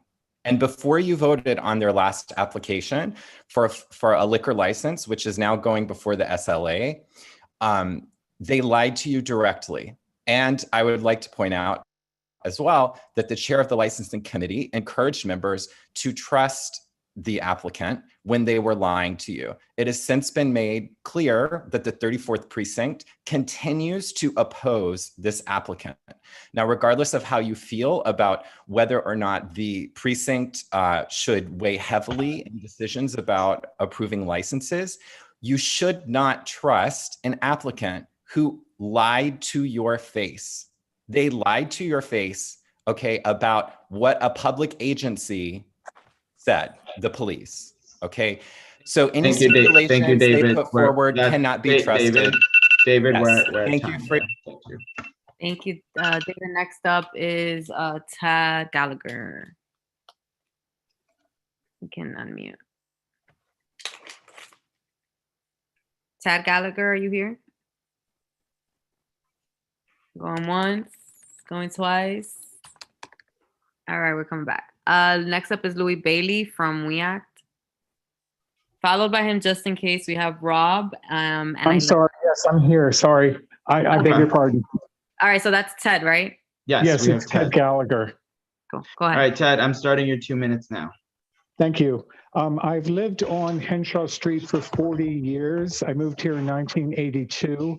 And the problem with Henshaw Street, as probably everyone in this city knows, is that it's a choke point to the Inwood community. It's the service road from the Henry Hudson Parkway northbound traffic to avoid the toll. Every single car that is added to Henshaw Street is a threat to us because we need emergency service vehicles to access the community, and double parking on this street has become so horrendous. I can't even describe it. And I would be prepared to sit out there all day for a month if the committee would consider looking at the videos, because the number one culprit is Cloisters Grill. And There are many Latin-owned businesses on this street. I get my hair cut at a Latin-owned business on this street. I buy Christmas presents from Taller Peralta. I rent my garage space from La Marina. Nobody in this community has problems with businesses on this street. We cannot support a liquor license of any kind for any business. And Cloisters Grill has distinguished itself by having time and time again allowed its patrons to double park, causing school buses, causing commercial vehicles, causing trash trucks, causing fire department equipment and police emergency response equipment to stall on this street and use sirens for 5 to 10 minutes to dislodge the patrons from Cloisters Grill. Please, I beg you, this is my personal agenda. They made it into a terrible thing to call it a personal agenda. It's my personal agenda to stop Cloisters Grill from obtaining a liquor license. All righty, Ted, we're at time there. Thank you for your consideration. All right, Louis Bailey. Yes, good evening, everyone. My name is Louis Bailey. I'm the manager. Your timing starts now. Oh, good evening. My name is Bailey. I'm the manager of membership and organizing for We Act for Environmental Justice. So 2 brief things. We are in a pilot program at We Act for Environmental Justice, and our pilot program is swapping out gas stoves for electric stoves. So in the Bronx, in public housing, there are 10 stoves that we swapped out. We're doing air monitoring before and after. The other 10 are being done up in Buffalo, New York, with our partners Push Buffalo. So if you're interested in learning more about the pilot project, as you know, we've already banned gas hookups starting in 2024 for all, and I say all, new buildings starting in 2024. I could put in the chat the link to the meeting. So if you weren't there, you can learn more about the project. And then also on March 12th, 10 a.m. is our regular membership meeting. We hope to have our state Senator and Majority Leader Chuck Schumer at that meeting, and he'll be speaking about what he is going to do for this coming election year. So I'll put the 2 things in the chat along with my contact information. Again, Bailey, We Act for Environmental Justice. Thank you, Chair. Okay, thank you. Next up is Rob Boati. Yes, hi, you got that right. Thank you. All righty, Rob, we're going to start your timer now. You have 2 minutes. Thank you. I'm just calling about speaking about the issue that was the subject of the walkthrough last night. I wasn't there, but people in our building were. We're at 565 West 169th, which is at the corner of St. Nick and Broadway, and it's about safety, public safety, specifically in the subway and more generally in the area. Lived in the Heights about 8 years, first up in the 34th and now in the 33rd. And I see a striking under policing going on in the 33rd, especially around New York Press and the subway station. It's pretty striking because you've got this humongous subway station which services 3 lines with thousands of hospital employees, visitors, patients, guests. There's a school that PS 128 that takes up the full block here between 168th and 169th. We have children, we have parents, and especially in the north entrance to the station on 169th, I don't think I've ever seen a cop and rarely see an MTA worker. And I know that they're not security, of course, but they're at least a deterrent. I think if they're around cleaning and such. And, we don't have a token booth. And you always know when there's an incident, when you see a bunch of cops the next day, 6 cops sitting around, drinking coffee and talking as a show of force. But of course, quite often that's too little too late. And I heard something that there were only two officers from the 33rd that patrol the 168th Street station. And again, given the size, given the fact that it's a terminus for the C and such a huge transfer spot and so many thousands of people here and a lot of older people and a fairly high crime community, I might add, statistically, I don't get that. And I don't know if there's anybody from the 33rd in the meeting tonight, but literally they're 2 blocks. They're 2 blocks away. Thank you. That's Thank it. you, Thank Rob. you. Thank you.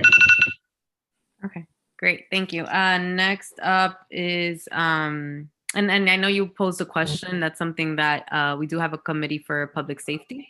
And so on our website, you can check out the upcoming meeting. Eileen King.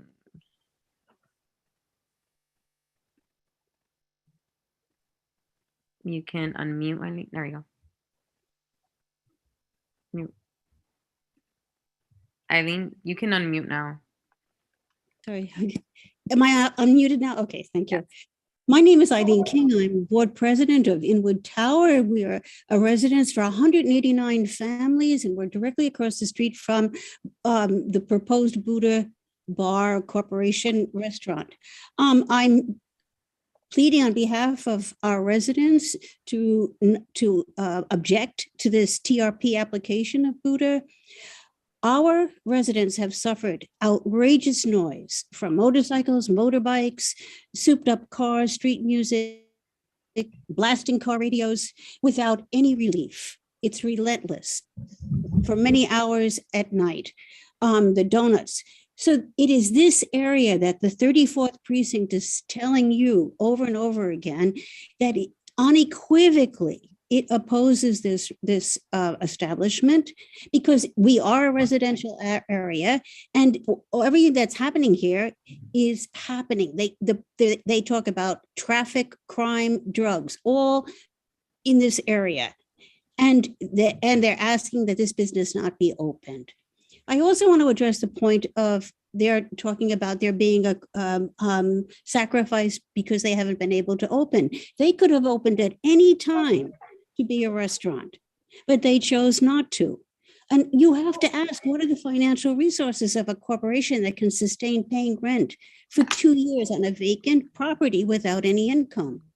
I'm appealing to the sense of responsibility, which has been so clear in everything that's been said thus far, for the health and safety of all residents in Inwood and in this area. The business interest of one company cannot be more important than the objections of the police department and the residents. Thank you, Eileen. Your 2 minutes are up. Thank you. Dave Crenshaw is next. Good evening. Good evening. I'm glad to be here. Yeah. Your 2 minutes begin now.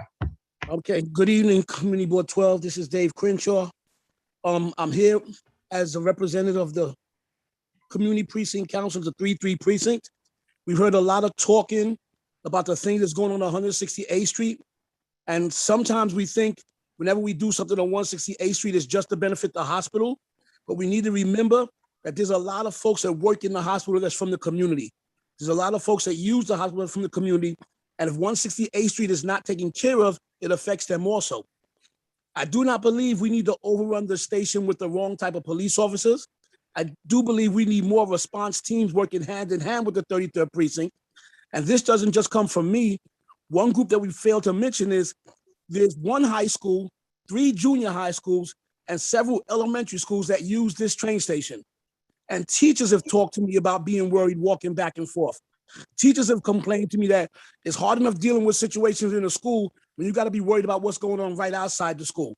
And yes, I'm talking about teachers from PS 128 and from Castle Bridges right there on the location. But you also have a large number of students coming from IS 90, Luperon High School that also need safe passage and a safe place to be. 169th needs to be dealt with. It's dangerous walking through there. People are seeing things they shouldn't see. So somehow we can all figure out a way to work together on this, because it's not something the precinct can solve on its own. It's going to take several different agencies to work together. And on my final note before my time is up, I invite you to the 33rd precinct on Thursday. We're having our Black History Dominican Heritage Month, and we're going to be recognizing alumni from this neighborhood, retired police officer CJ Thomas, who went to PS 128, Stitt, and Kennedy High School, and he's now owner of 4 businesses in the Bronx. Have a great day, and let's figure out how to work together. All right, thanks, Dave. Next up, Maureen Donahue. Hey there, thank you. Hi, Maureen, you have 2 minutes starting now. Awesome, I'll probably be briefer than that.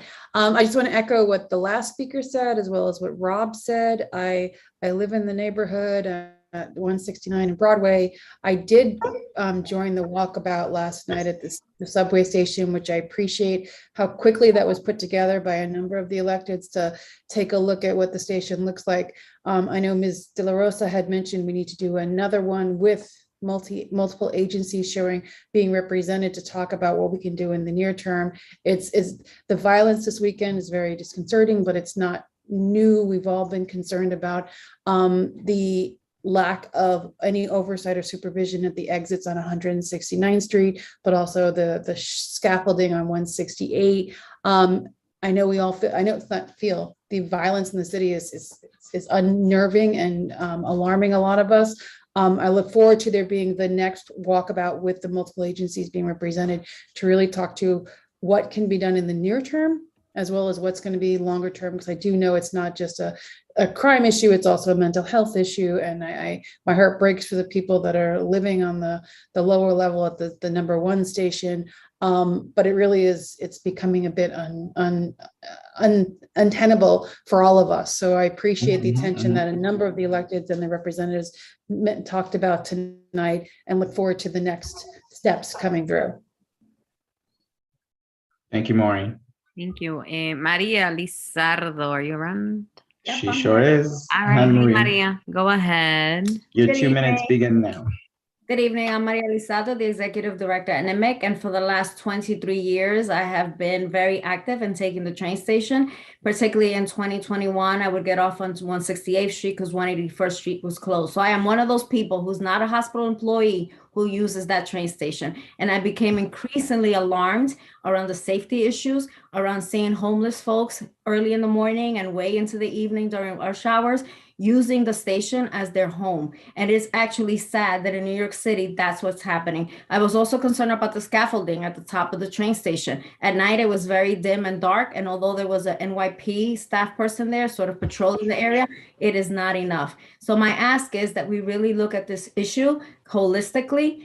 Removing them from the train station is not and cannot be the only solution. They will just go out into the street. And so we need to find ways to provide supportive and affordable housing coupled with mental health services, as well as substance abuse programs, so we can deal with this issue as a whole. And so community board, I ask that you please continue to push our elected officials to do better and to invest additional resources, because public safety cannot just be a police issue. It has to be a holistic and comprehensive issue that we all tackle. Thank you. Thank you, Maria. I don't see Juan Aliaga on the call, so we're gonna move on to Sally Fisher. Sally, are you with us? Yes, I just had to find my unmute button. Okay. I've got some really exciting. Your 2 minutes begin now, Sally. Okay, I've got some really exciting federal news. The Orange Trail in Inwood Hill Park has been accepted as a national recreation trail, and will be recommended by the Secretary of the Interior for designation. The formal announcement will come sometime before the 4th of June, which is National Trails Day. This is the last time they designated trail in Manhattan was in 1979, when they designated the Central Park Heritage Trail. We do have a second trail that touches on Inwood, which is the Hudson River Greenway Water Trail. And so I hope everyone marks their calendar for the 4th of June, which is when we will celebrate. That trail was designated in 2012. So we will celebrate the 10th anniversary of our water trail and the first year of our hiking trail. 2 other dates to put in your calendar now. Earth Day, as everyone knows, happens on April 22nd, which is a Friday this year. So we will be having our 7th annual Earth Day Festival on the 22nd, 23rd, and 24th of April. And then on the first Saturday in May is when we do our 11th annual Riverkeeper Sweep. So if you could just keep those dates in mind. And again, I'm speaking on behalf of Friends of Inwood Hill Park. Thanks very much. Okay. All right, thanks, Sally. Next up is Miguel Acosta, who I believe is Meg. Meg? It's Meg. Yeah. I just want to say statement, actually about. Miguel, we can't hear you. Your sound, your mic. Yeah, no, there's so much like feedback. Okay, let me move over there. How about now? He probably has more than one device Can you hear me on. now? A little bit. Do you have another device by you where somebody's watching it?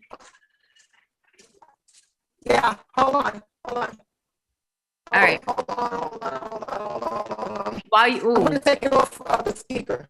if you want, yeah, take it off speaker, come back. I'm gonna move on since we only have one more person. I'm gonna come right back to you. Okay, I took it off speaker. It still sounds really.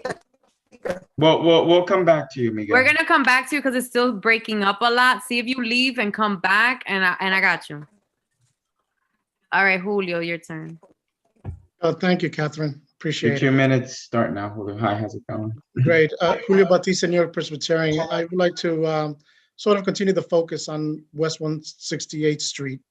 But first, I'd like to thank all elected officials for, especially Mark Levine, our borough president, Carmen de la Rosa, our council member, assembly members, Manny La Rosa and Al Taylor, CB12 chair, Elisa Bueno, and 33rd Precinct Council Maria Luna for the leadership in addressing the security issues that really plagues this 168th Street.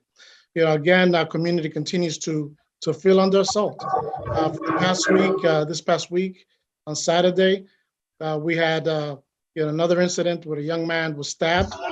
This was compounded by the recent attack of one of our frontline staffer at New York Presbyterian who was trying to get home after his shift. Many of our staff, members of the community, continue to travel in fear of using really one of Manhattan's busiest civic stations. Daily, thousands of our community members, patients, visitors, staff, faculty from Columbia are dependent on the station. And, we'd like to see what we can do to improve the safety and restore the confidence so they can really reuse the station. As we look at, the situation with the subway line, we must also further look at the scaffolding at 600 West 168th Street, which has become really a symbol of the city's inability to really get things done. That's been there for almost 5 years. And as I mentioned, that, last time I spoke to the board, to the Transportation Committee, it's just, intolerable that this will be there for so long, no work being done. Moreover, the scaffolding, enables the collection of debris that finds its way really into the subway, creating an atmosphere that clearly fosters an ambient that leads to some of these terrible accidents. Thank you. Thank you, Julio. To really address the issues that are affecting that train station. You're 2 minutes out. Thank you, Julio. Thank you, Angel. Thank you. Okay. Steve, we only take clarifying for public session. Is it a clarifying question? Because, all right. Yeah, like Julio, as you know, the building on 168th Street is owned by the City Department of Health. Have you reached out to the health department to find out why that scaffolding is still there and whether they have any plans to remove it? So Steve, as Ebenezer reported earlier, the district service cabinet, this was discussed, and the Department of Health is looking into it, as well as the Department of Buildings. Thank you. All right. Thanks, Julio Batista. Julio, sorry. Next up, we're gonna try again with Meg. Okay, so somebody commented Miguel Acosta, and I thought that was you. No. But you had your hand up. You commented multiple times, so I'm gonna give it to you. You already started. All right, thank you. I just wanted to comment on, I think the meeting you had like 2 weeks ago with Cloister Grill when you were approving some of the licenses. I thought community board, I just felt that they didn't listen to us, kind of like I felt like I was being like not supportive by them, even though I lived in this community for 30 years. It seemed like the person that was representing Cloister Grills was saying that we were lying, that we had something against them, and that wasn't true. We like all the restaurants. I mean, especially I'm a Hispanic woman that lives in the community. I don't have an issue with any restaurants. You're good. Don't worry about it. but I don't know. To me, they don't operate like a restaurant, to be honest with you. I mean, and we see this every day. These are things that, I felt that that it was being dismissed, like we weren't telling the truth, that the community was against Cloister Grill, and that's the furthest from the truth. We just see a lot of stuff that we see every single day, and people that don't live here don't see. So I was just a little disappointed when it came to that, and I really hope and pray that you don't give them the license. I think they have enough with the beer and the wine. I just don't see it to be a restaurant, to be honest with you. They're not the same restaurants that are on Dykeman. That's just a little restaurant that used to operate really between 9 and 5 in the morning and close in the evening so they wouldn't know the other customers. However, it's not, I don't think that's what they're trying to do. And I'm just really hoping that we're not giving them that license. I'm really hoping that's not what you do. I think and that you support, and you can support us in our community. That would be great. Thank you. Okay, and that concludes the public session.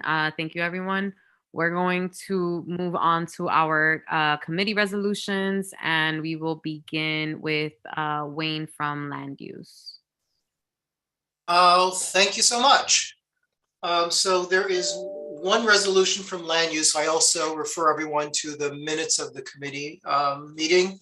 The Hispanic Society of America is a century-old museum and library, and they occupy century-old buildings.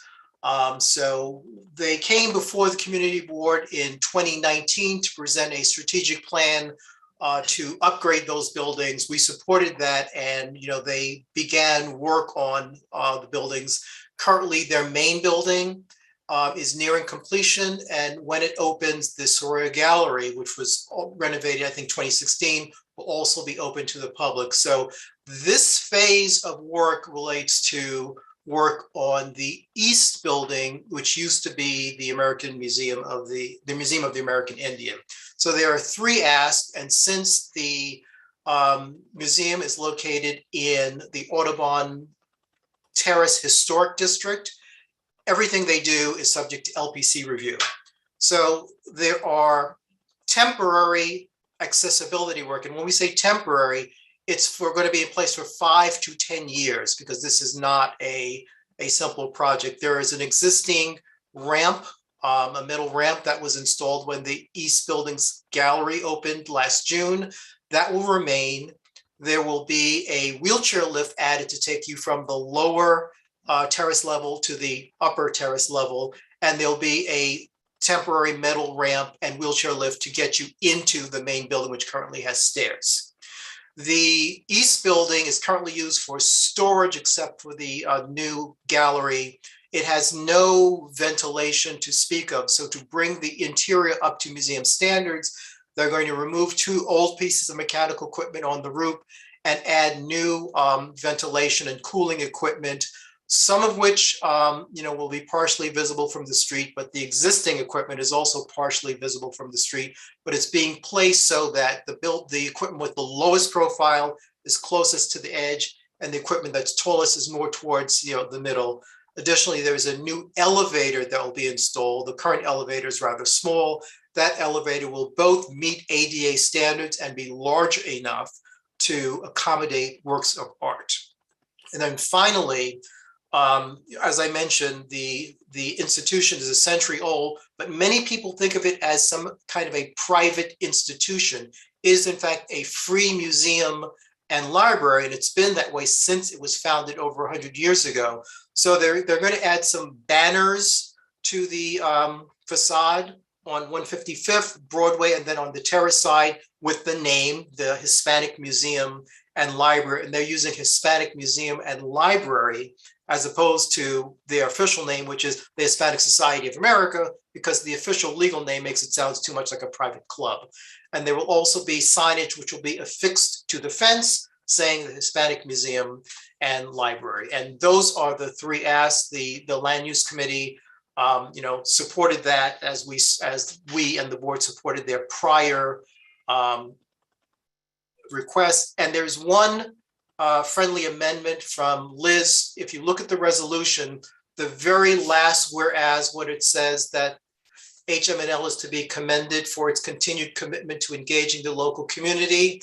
Liz added, comma, including regular engagement with CB12M's Parks and Cultural Affairs Committee, and then the rest of it stays as is. With that, are there any questions on the resolution? I must say the timing has been impeccable today.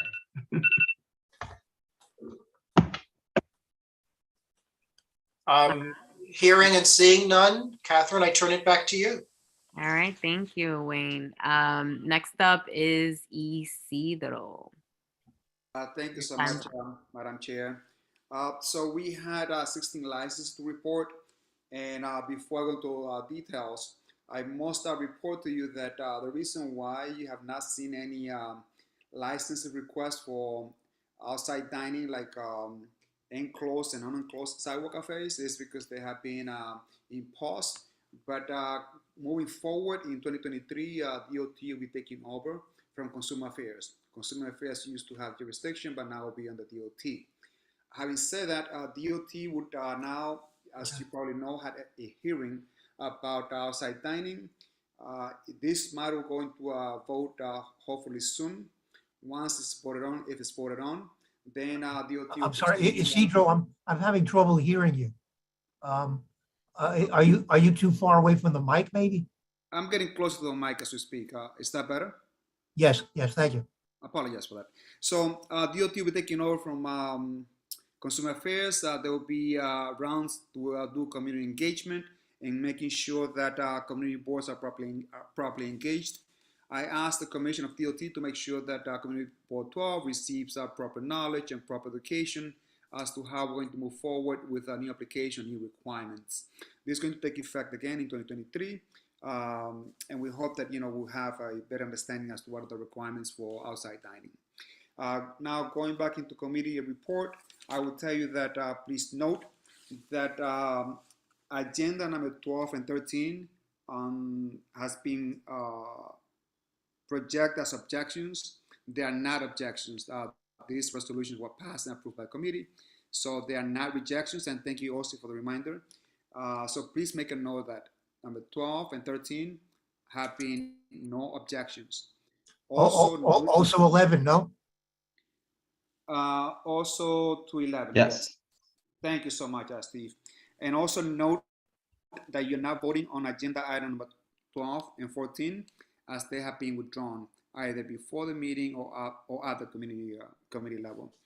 Also note that all the stipulations required by the committee have been properly submitted to those office. There have been. Lost your audio. You're breaking up. He's frozen. That's oh, there we go. You're back. Isidro, you froze for a good couple seconds. So turn off your video. Try to get closer and repeat it.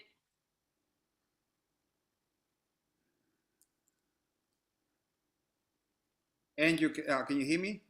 Yeah, we can hear you now. Maybe turn off your video was a recommendation. Sometimes that helps with the audio. I'll do that. My face is not that pretty anymore, gorgeous anyway. So thank you, Andrew. So in case I missed something, I'll go into mute. Both Andrew and committee members, please feel free and chime in. As far as like agenda number 7 and 15, there were some questions to you that were raised during the public session. We felt that on both cases we addressed the issues. As far as like 7 Henshaw is concerned, they had this huge problem with traffic. I know that, I've been there, and I know that residents are right. Some of this traffic is unfortunately, a cause of the parking garage, and the shed that has been built on the outside that also adds to the problem. We try to address the problems with stipulations. We hope that will work, and I will now open up the floor for questions and concerns that can be. I'm gonna take 5 hands. I'm on 6. Let's make them real brief, and we'll keep it going. Oh, well, actually, Angel's a 6. All right. Let's go. I'm gonna start with folks who haven't spoken first. So we'll go with Leo, OC, Liz. Thank you, Kathy. So that's to CJ's point. So when we reviewed our Henshaw, 7 Henshaw, and the Buddha Corp, they have come in the past to the committee, and we've heard the voices of the concerns of the local residents. And as a committee, we've kind of decided to weigh in everything going on in the area, including traffic patterns, including what the NYPD says. And 7 Henshaw, example of 7 Henshaw, the 34th precinct commented and admitted that they haven't received any 311 complaints, and that's open data that we can find online. It's we several members, including myself, visited the area a few times to see what was going on exactly. At that location, there is a parking garage. There's also a car wash van further down the block. So it's a lot going on. We don't think that the businesses should have any or should be held accountable for things out of their control. Just like there were people going against the businesses for certain reasons, there were also other residents that were advocating for the business. So those were things that we took as a committee and tried to weigh as much as possible. And we decided as a committee to give the business a chance based on the findings of, again, the NYPD saying they had no formal complaints, no 311 complaints, and these other factors surrounding. So it's my 2 cents. Thank you. Okay, Isidro, resolution number 4. What changed in the ownership of that place? We had issues with them in the past and they were closed for, I want to say 1 or 2 years. So the previous owner that is trying to sell the place up has had some problems before. It has been noted on previous resolutions. The fact is that if we have one bad operator and someone wants to buy them out, we want to question the new owner, but obviously try to rectify the problems with the new ownership. My understanding is that the license has not been renewed with the new management, and they're just expecting to have this renewal so that the sale can move forward. Liz?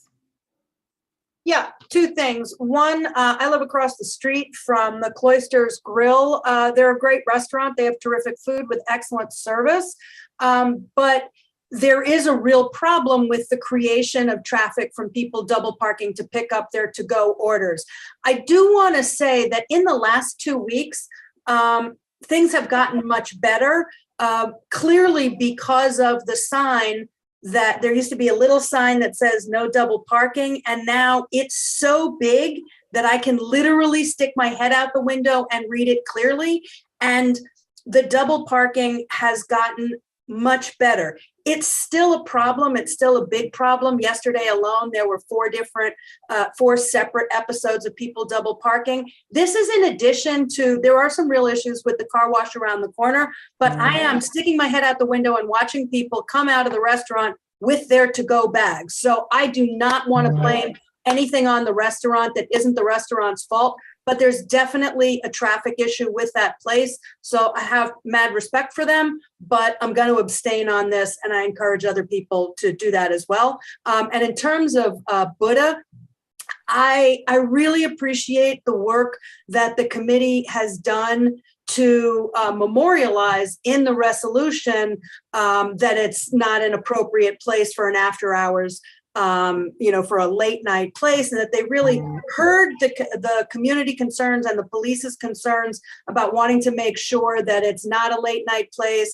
and that they're closing at midnight, and that the stipulations be taken seriously. But with that all said, I have real concerns about taking seriously the application of an applicant that flat out lied to the committee. And I know that last month when we had an applicant who who misrepresented the truth materially in terms of some fights and arguments and police activity that had happened within their establishment, it was on the basis of that, those fallacies, that this board chose to reject the application. So that may be appropriate in this case as well. And I personally, as much as I appreciate your very hard work, and I know you take this stuff seriously, I cannot bring myself to support this establishment. And I would encourage my colleagues also to not support this establishment. Thank you.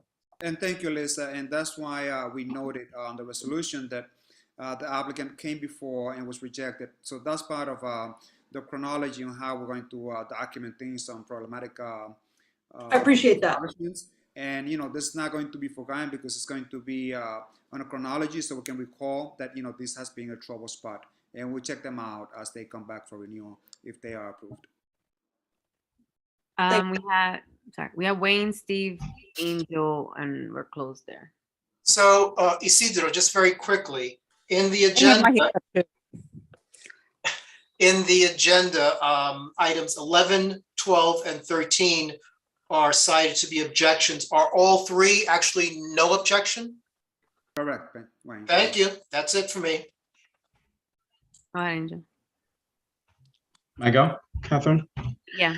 Just wanted to say two things. One is on the 7 Henshaw location. I have personally had conversations with the business manager, and working on implementing new practices, perhaps of having someone who is vigilant of patrons that are seeking to pick up orders so that someone from inside the establishment can go out and deliver the order to the vehicle instead of having the vehicle be double parked and the patron walk inside the establishment. Also want to say, to Liz's point, I did see the massive no double parking signs. I hope that that is helping to help reduce the double parking. And then as it relates to Buddha, I believe that the committee wanted to do right by being consistent with decisions that have been made in the past, in the sense that we did approve for them to have a restaurant wine license, acknowledging some very strict stipulations, including a midnight closure every single day, 7 days a week. You know, we documented in the resolution that this is not a space for a nightclub. That is not what we would like for this establishment to become. We would like for it to remain a restaurant. That has been documented in the resolution because we do want to honor the investment that the owners of the property have made. And we believe that there are studies that have shown that by having more small businesses, we can actually work to create a more dynamic economy that can reduce crime and violence in a location. So we are doing this with the intention and the hope of that we make sure that this remains a restaurant, not a nightclub, and helps actually reduce the crime and the violence that has been expressed by community members and others. Thank you. Okay, Steve and Sally to wrap up. Yeah, let me just say that I agree with Liz's position on both the Cloisters Grill and on Buddha. And I would hope that the police department's position on Buddha would be compelling to our members. Certainly, they have a better sense of the crime situation in that neighborhood than maybe any one of us, with the exception of maybe Gabriella, who lives right there.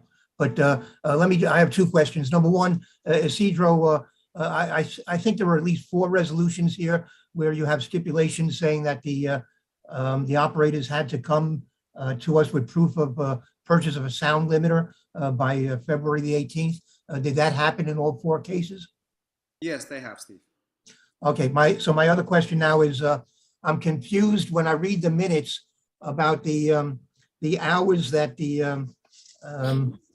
that Cellist Hospitality at 3820 Broadway, what they're applying for. What I read here is, I'm quoting you, you're saying that the hours that they have in the application are Sunday to Thursday, 11 to 1, Friday and Saturday, 11 to 3. But our resolution says that it has different hours, one hour later until 2 a.m. on Sunday through Thursday, and 1 hour later on Friday and Saturday until 4 a.m. So are they in fact asking for the earlier hours? So based on the method of operations, they have from Sundays through Thursdays, 11 to 1 a.m. and then our Fridays and Saturday until 3 a.m. So shouldn't that be what our resolution says? If the resolution says otherwise, it ought to be corrected, and we'll go with the minutes notes. And I will make a note to the resolution so that I can amend that. All right, very good. And I must say that as far as Bureau Bar is concerned, it is also in the resolution that the 34 opinions is written on the resolution, clearly indicating that they objected based on the reasons that are stated on the minutes and on the resolution. That'll be part of the record as well. Okay. Sally? Yeah, a question and then a comment. My question is with what's going on at the Quisqueya Plaza and the changes in the flow of traffic, won't the problems at the restaurant on Henshaw get even worse? And why would we take a risk? And then my second question, which is really more of a comment, the community board and the Manhattan Borough Board and many community boards throughout the city came out pretty aggressively against making the open restaurants program permanent and changing the zoning text amendment. So I wonder where our resolution got lost and if there are any plans to get that resolution, which we passed close to unanimously as a board, to get that resolution to city council before they take a vote on open restaurants. There are huge concerns, as Maria commented earlier in the meeting. As far as that traffic is concerned on Henshaw, that'll be that something perhaps that the Councilmember De La Rosa can take a look at Henshaw and perhaps provide some recommendations to DOT to see how we can alleviate the problem. And as far as our objections to the open restaurants program, where does that would not be stand? something that the licensing committee can answer. Okay. All right. Thank you. Thank you. Thank you, everyone. Timely conversations and respecting order. Next, hold on, I lost my agenda. Catherine? Yes. Just, quickly, Sarah has raised the issue about the resolution that we passed concerning open restaurants several times. It's not really something that a committee needs to follow up on. The community board passed the resolution. The document, I believe, was signed by the chair, and the district manager should circulate it to any party, any city council member, any city agency that needs to get it. Wayne, I'm not saying it's a licensing committee, but it's our actually responsibility as a board. It's our responsibility as a board to communicate that. Sarah, you were interrupting. Excuse me. Sorry. I was simply pointing out to Catherine as the first vice chair that we passed the resolution as you said, and all we need to do is to make sure that it gets circulated to all the appropriate parties. It clearly says what our concerns and position are, so we don't have to each board meeting wonder where it is. Right. It just needs to be circulated. Let's see if we can maybe include it in the district manager's report next month to see if there was any comment or feedback during the cabinet meeting or but I think the critical thing is to make sure that it gets circulated again to all the relevant parties, including DOT and including all of our city council reps. Yeah. Thank you, Wayne. All right. Oh, actually, no, wait. So we go straight to, that concludes our resolutions for the evening. So I'm gonna pass it off to Curtis to do our roll call and so we can vote. And then we'll get into our committee reports. All righty, thank you very much. So we are voting on resolution A and 1 through 16 with number 2 and number 14 being withdrawn. All righty, so we're going to start with Joel Abreu. Wait, can we just to clarify one more time, resolutions 11, 12, and 13 are for no objection. Correct. Are there any other questions, any other comments or questions? 11, 12, and 13 are for no objections. All right, so is that clear with everyone? I'm assuming it's clear. Joel Abreu. Yes to all. Jamirna Alkaber. Yes to all. Maria Ali. Yes to all. Richard Allman. Yes to all. Oh, it's going to be an easy night, maybe. Mary Anderson. Yes to all. Okay, thank you. Glynis Aquino. Glynis. I think Glynis is not here. Glynis. Wayne Benjamin. I'll come back around afterwards. Wayne Benjamin. I abstain on 10, 13, and 15. Yes to the rest. 10, abstain on 10, 13, and 15. Yes to the rest. Okay. And James Berlin. I vote no on 8, 11, 12, 13, and 15. Wait. And yes to the rest. Okay, could you hold that? I'm going to go back one step to Wayne Benjamin because my computer didn't save. So could you repeat your vote, Wayne?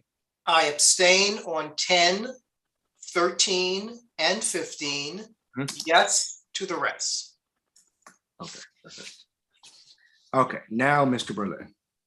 Thank you. I vote no on number 8, 9, 10, 11, 12, and 13, and 15. And I vote yes to the rest. Okay, all righty. And Tanya Bonner. No, Danielle Bonilla is first. I'm sorry. It's alphabetical order. Danielle Yes Bonilla. to all. Yes to all. Tanya Bonner. No on 8, 9, 10. Yes to the rest.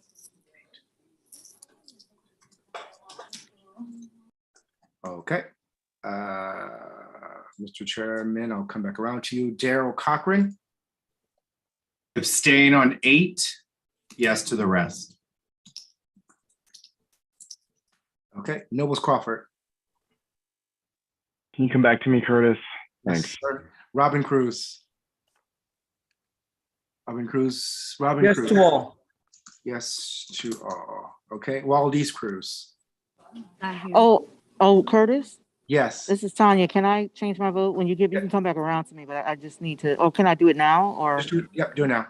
I don't want to interrupt your process. Okay, so also no on 13 and 15, please.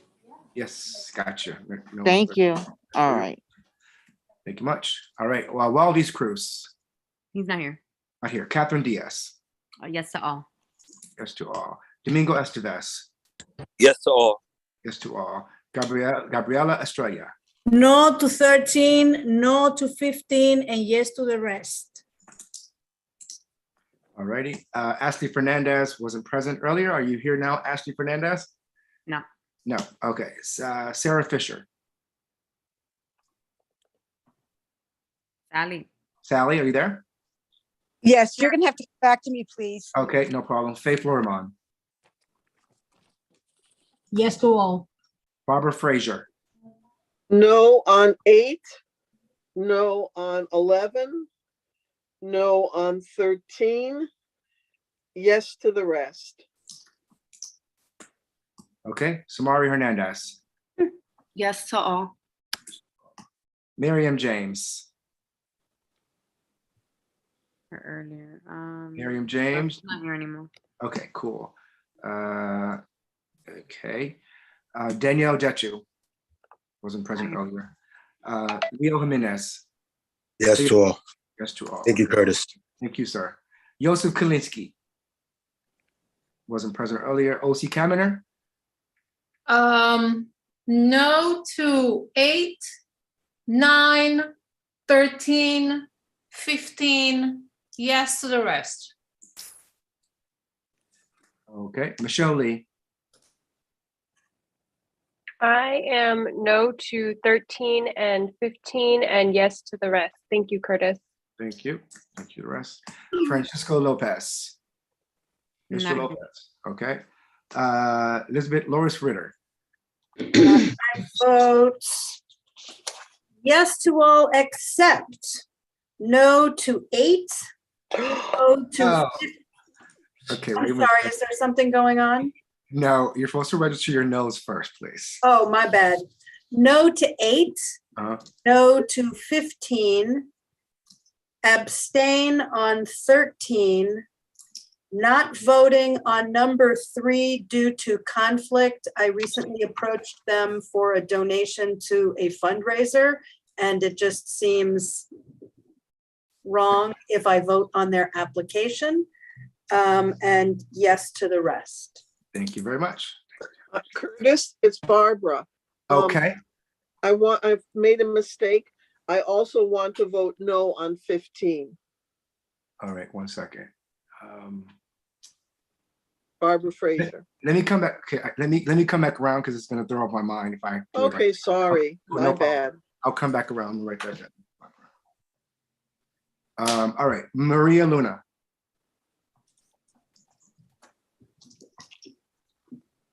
Maria, She's here. Where's she at? are you muted, Maria? I am. All right. Okay, you ready? I hope you are ready. My ears are on high alert. Okay. I'm voting no on number 1, 3, 4, 5, 6, 8, 9.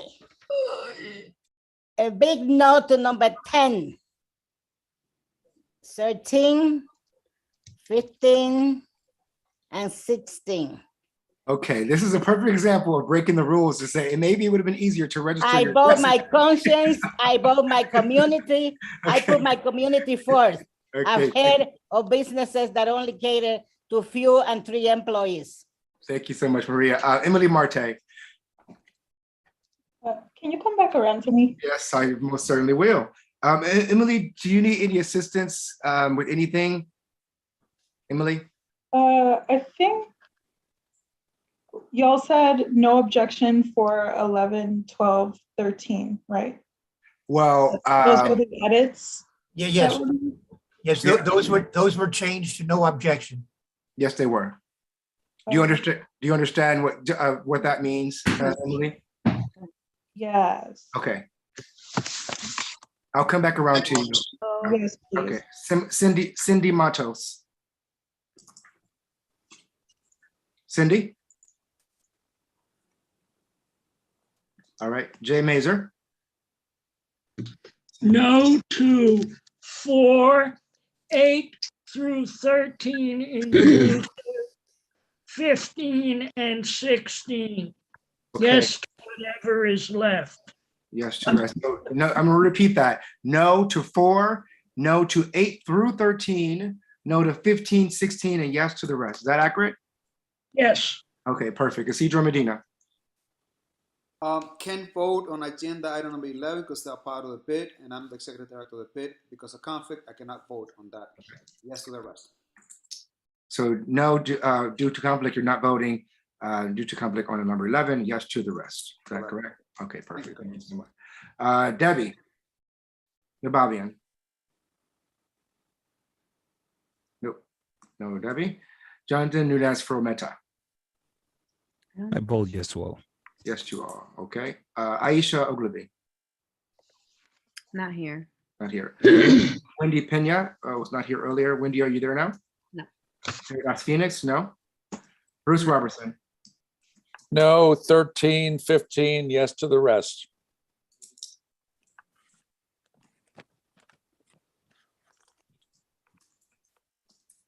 Okay. Genesis Salas? No. Etta Santiago, who's absent earlier. Genesis is still absent. Etta Santiago? No to 13 and 15, yes to the rest. Okay. Steve Simon? I'm voting no on 8 and 15, abstaining on 9 and 13, voting yes to the rest. Okay. Angel Vasquez. Yes to all. Yes to all. Curtis Young, I am voting no on 13, 15, and yes to the rest. I think that's it. That is May it. I ask a question? I may Bar- change my vote. Okay, This is Maria. okay, let me go to Barbara first. Yes, Maria, and okay. okay, let me find your name. Fraser. Barbara, okay, what's your change, Barbara? I want to change a no vote on 15. No on 15. So now I have you down in no 8, 11, 13, 15, and yes to the rest. Correct. Okay. Thank and you. No Hi, problem. Maria? Curtis, is Mariam James. Okay, I'm here. I have a Okay. question.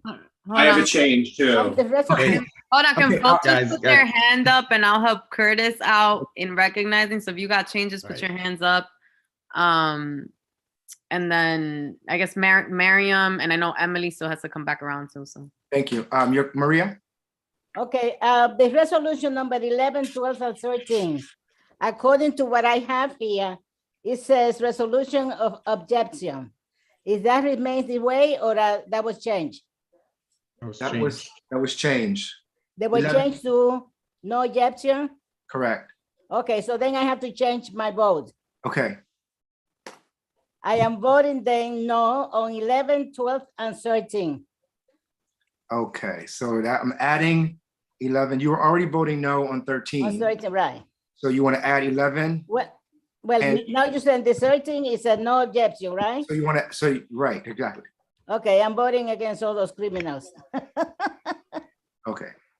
All right, thank you. Okay, got it. No, okay, got it. 11, 12, 13, 15, 16. Okay, who, Kathy, who was next? Miriam, because she can't put her hand up. So Miriam. Yes, no to 13 and 15 and yes to the rest. Okay, thank you much. No to 13 and 15, yes to the rest. I'm gonna go with change votes first and then register the people who passed. Okay, so Mary is there. Mary Anderson? Okay, I want to change my vote on to abstain on 13 and no on 15. Abstain on 13 and no on 15 and yes to the rest. Correct. Okay, Daryl. I would like to do exactly the same as she just did. okay, so I'm gonna have you abstain on 13 and no on 15 and yes to the rest, Dale Cochran. All right, Noble. I abstained on 8 already. Dale Cochran, abstain on 8. You want to maintain that? Okay. Abstain on 8. So abstain on 8, 13, no on 15, yes to the rest. Nobles. You jinxed yourself with that easy comment. I know I did. Made you abstain on 8, please. Okay. No on 13, no on 15, and then yes to the rest. Okay, perfect. Thank you, Curtis. Thank you, licensing committee, for thorough work yet again. Is that all, Kathy? Emily, you ready? And Sally. Yes. Emily Marte, yes, and Eleazar. So we'll start with Emily, Sally, and then Eli. I have a question. I'm not quite sure what number 8 means, like to the SLA for the class change of its license to Dykeman Billiards Cafe. Like, what does that mean? Like, if it changes? Could someone who likes the committee explain that to Emily, please? So a class change is just that they want to upgrade the restaurant wine to a full liquor license. Oh. Okay. So no to 8, 11, 12, 13, and 15. Yes to the rest. No to 8, 11, 13, and 15, and yes to the rest. Okay, thank you. No to 8, 11, 12, 13, and 15. 12, 13, and 15, and yes to the rest. Yes. Got you. Registered. Perfect. Thank you. All right. Now we have Sally. Okay, I'm ready to write, Curtis, and thank you so much for being our secretary. You're doing an amazing job. Try my best. Double minutes. I would like to vote no on numbers 1, 3, 4, 6, 7. No, I'm sorry, not 7. 6, 8, 9, 10, 11, 12, 13, 14, 15, and 16. So again, that's 1, 3, 4, 6, and then 8 through the end of the page, 16. Okay, got it, perfect. And then yes to the rest. Yes to A, Okay, and yes to 5 and 7. just to the rest. Okay, thank you so much. Curtis, if I may, 14, she cannot vote on it because that has been withdrawn. Oh, Okay. sorry. Sorry, Isidro. And Okay. Isidro, thank you for all your work, and to the licensing committee. I don't know how you guys do it. Yep. Perfect. Okay, Kathy, anyone else out there? No, Liaison? I thought I saw Elias's name and it's not here anymore. Okay, got it. Maybe he'll connect back. Alrighty, so no Glynis, no Eleazar, Waldy's Cruz not present, Ashley Fernandez, Danielle Jetu, Joseph Kalinski, Francisco Lopez, Cindy Matos. I'm here. Who said they're here? Joseph is here. Okay, perfect. I didn't get your votes.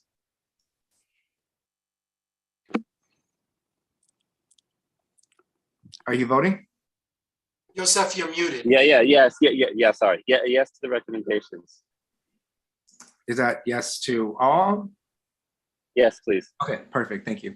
All right, and then no Francisco Lopez is going to, this is one final time, Cindy Matos, Debbie, Aisha, Wendy, Paradise, and Genesis. That's it. Okay, thank you all. All right, thanks, Curtis. All right, we're gonna start the committee reports. For vice chairs, if you've discussed in terms of presenting tonight, because we have a few people who dropped, let me know. So traffic and transportation. Hey, Kathy, it's Leo. So Debbie couldn't make it tonight, so I'll give a brief overview. We had DOT come in and present on their data for the 181st Street bus path. We had some concerns voiced throughout the community, members included, committee members included, and community board members.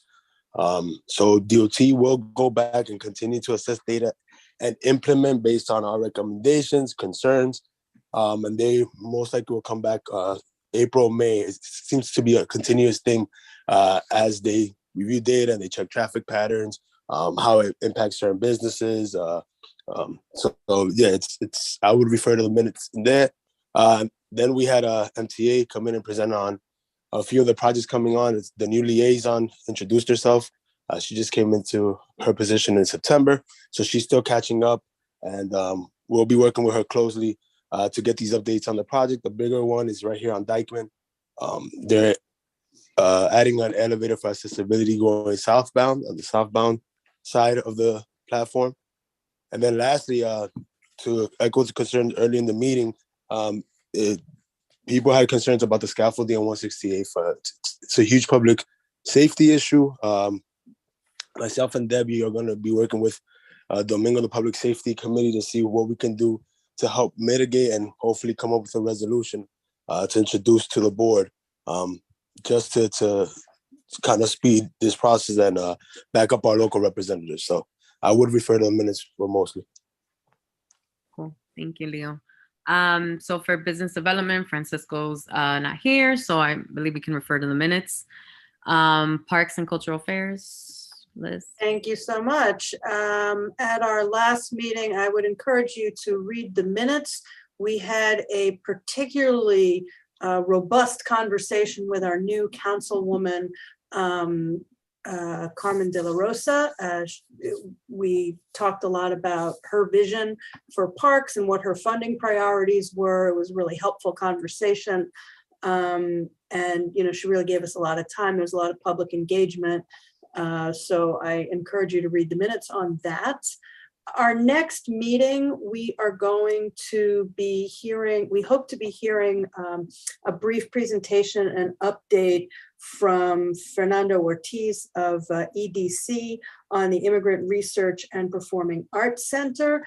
We will also be having a presentation from Parks on pathways reconstruction projects in Fort Tryon and Inwood Hill parks. It's not sexy like a ball field or a playground, but if you've ever been in our parks, and hopefully all of you have, if we don't have, our pathways are crumbling, and I'm delighted that the Parks Department has a robust project for repairing that. I also want to say, we're going to be getting a brief presentation from Trees New York. I also want to say that it's been a subject of public inquiry, what's going on with the Fort Tryon Park concession, the restaurant that used to be the New Leaf Cafe. We just got word last week that that concession has been tentatively awarded to the Bonfond, which is it's a new restaurant that's run by the folks who run the Pandering Pig on Pinehurst and 187th Street. They are a local operator. I don't know how many other people put in RFPs. There's going to be a hearing of the FCRC, the Franchise Concession and Review Committee, on March 7th, which is the day before our committee meeting. And so I'll be able to report to the committee on what transpired on that. And hopefully we will be able to have a good operator in that space so that we can have a return to dining in the park. And when I know more about what their proposed package is, I will report that to you. Thank you. Cool. Mary Anderson from Concerns of the Aging. Hi, everybody. We had a very good presentation by the FDNY at our last committee meeting. It was excellent and very detailed, and you know, lots of good reminders for all of us, because you know, some of us on the committee are seniors as well, so it's, you know, helpful to be reminded of certain things.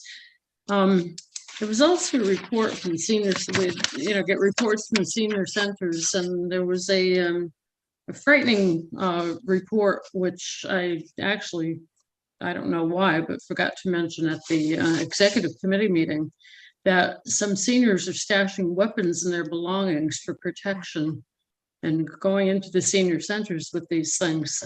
And it happened that someone had revealed a weapon at one of the senior centers. And so there's been a lot of discussion in the centers about how to deal with this kind of thing, and being very open about the fact that weapons are not allowed in the centers, and that if people come in and display weapons, that they will not be welcome at the centers any longer.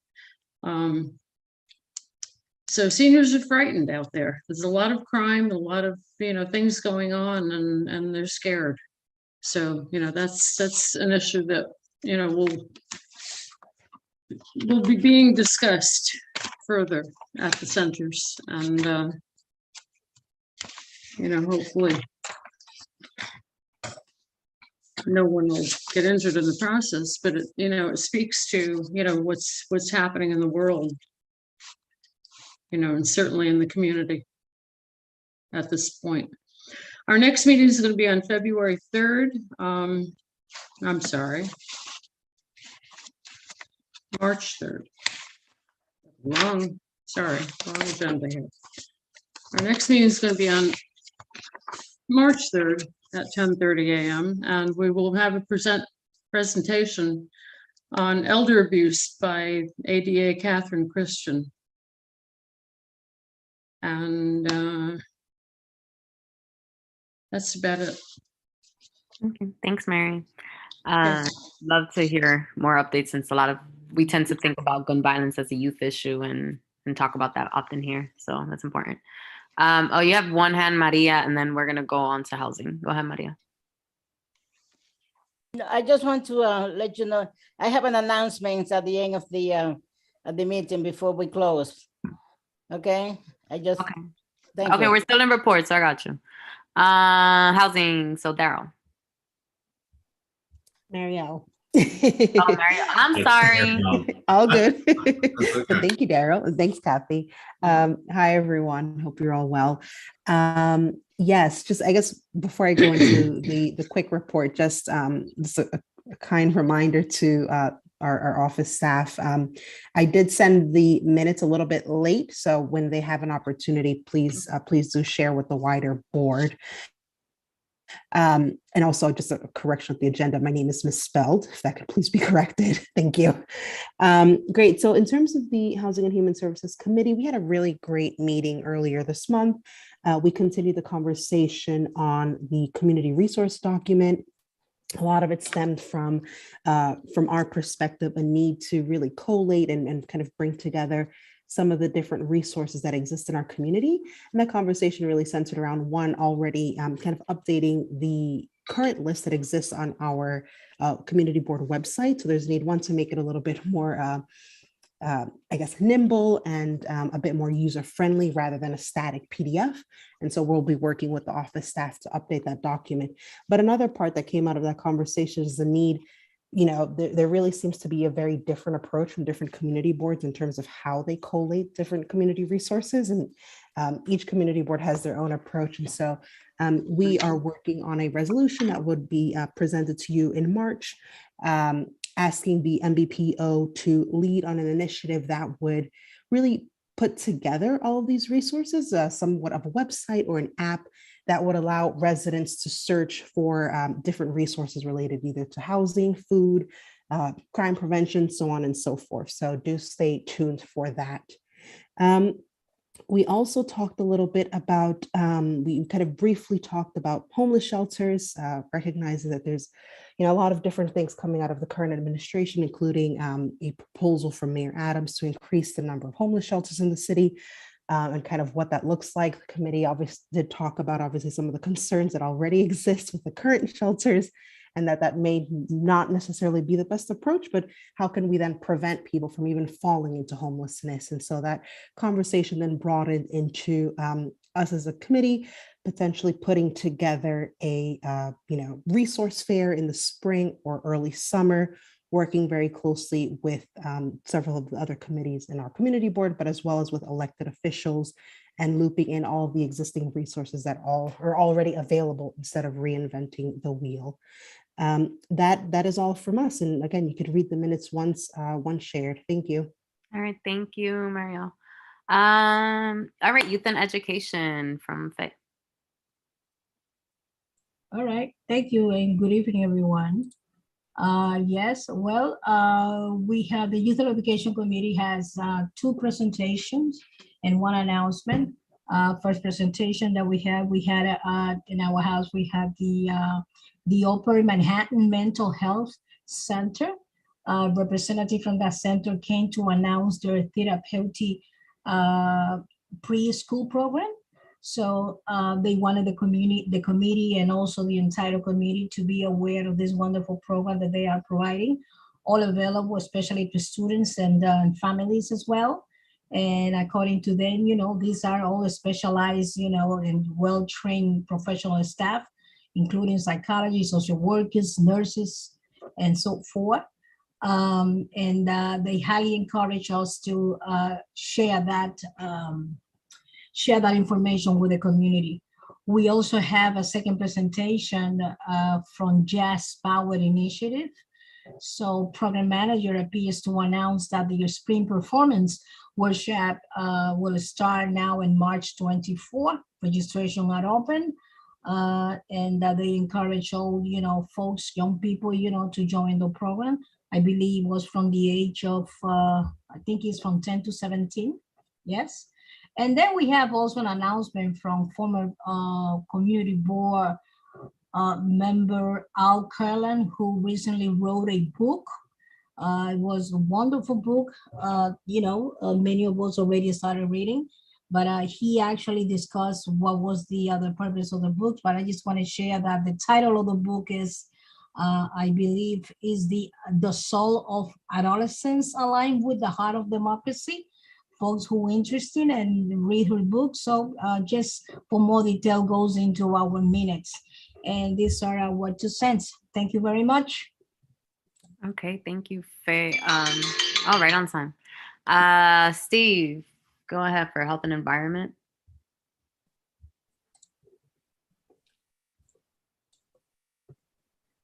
Ready, Steve? As I do every month, I want to give the report on the latest COVID-19 statistics for our community.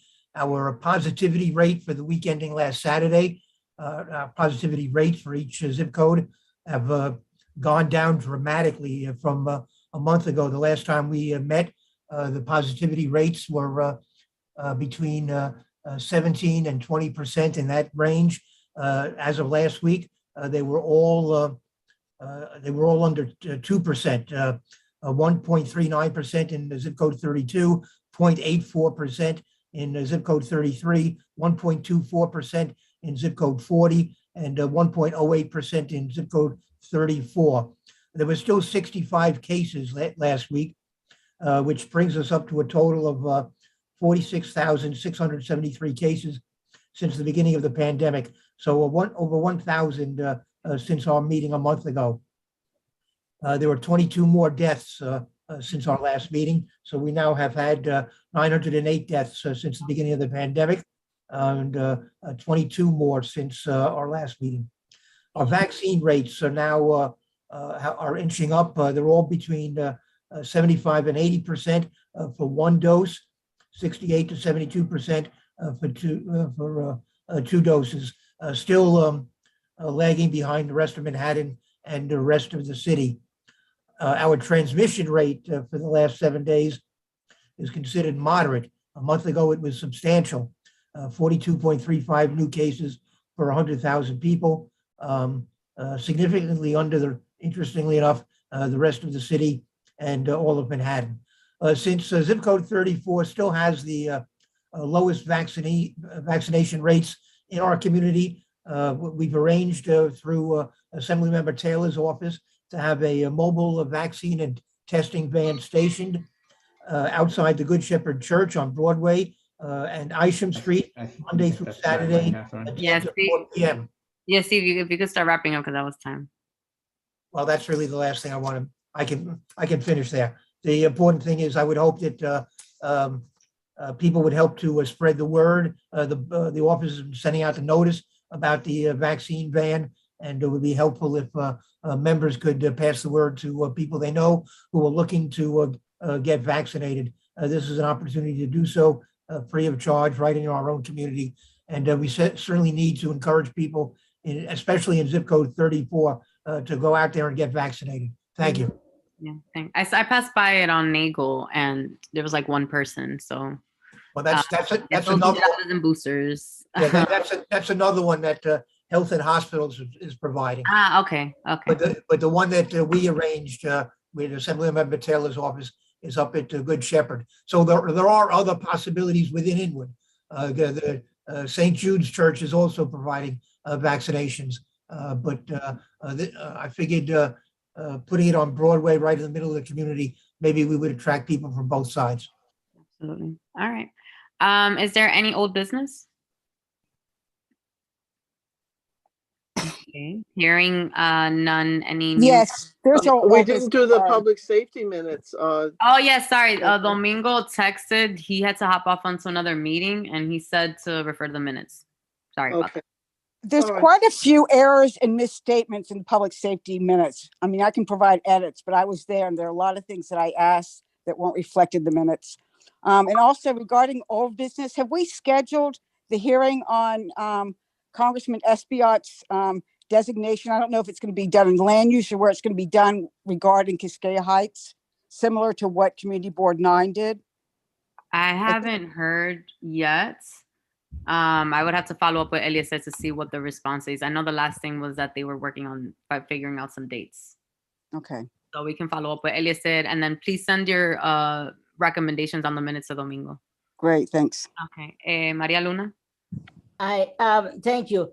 I'm urging everybody to apply for the self-test at home.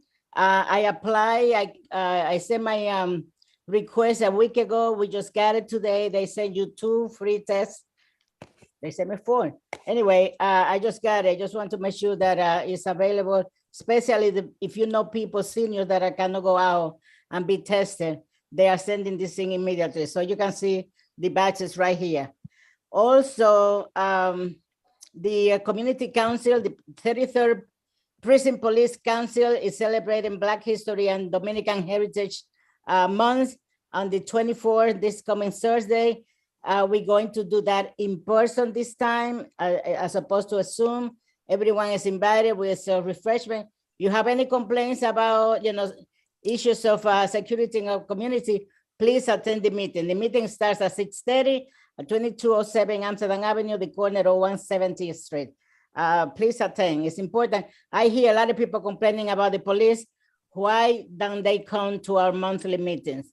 So please, I'm urging everybody not to call me at midnight, but please go to the prison council meeting. Thank you so much, and see you Thursday. All right, thanks, Maria. Sally, Wayne, new business. Go ahead. Thanks, Oh, I don't have new business. I just wanted to make sure we were going to have that hearing. Okay, so I echo what Maria just said. A number of my neighbors complained about various things, and when I sent them the information for the precinct council, they didn't show up, so it's on them. I just want to clarify something I didn't mention during land use.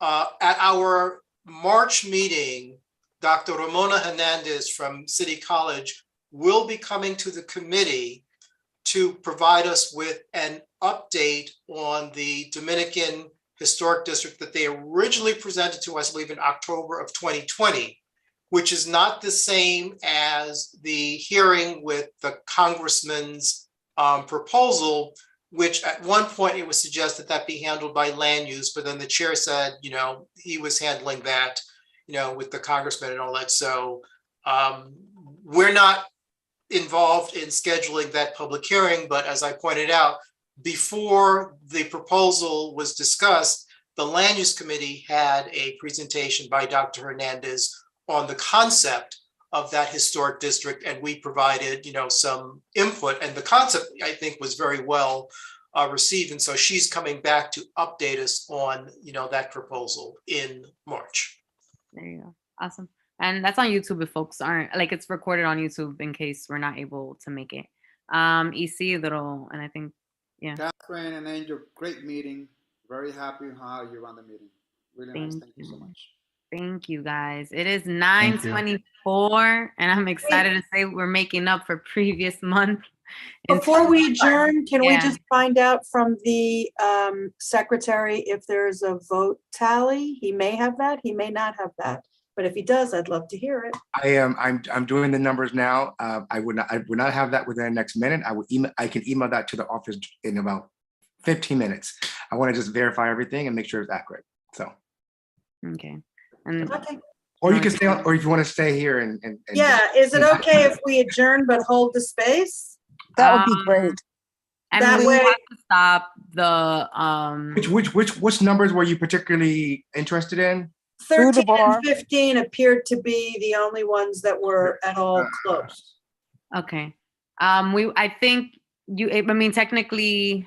I will say that when we used to meet in person, it was very common to adjourn and for the meeting to be over and for people to mill around the, Hace un Bochincha and wait for the, and at that point, the meeting's over, so I'll say folks hop off. The YouTube recording won't be happening live. Jumi, we're about ready for a motion to adjourn. 5. What do you? Second. This must be a record. 9:25. You've got a motion. Tonight? We had a motion. I heard somebody. You got a motion that was seconded, and it was seconded. So we gotta respect the Jumi. Hit me up. Maybe I can.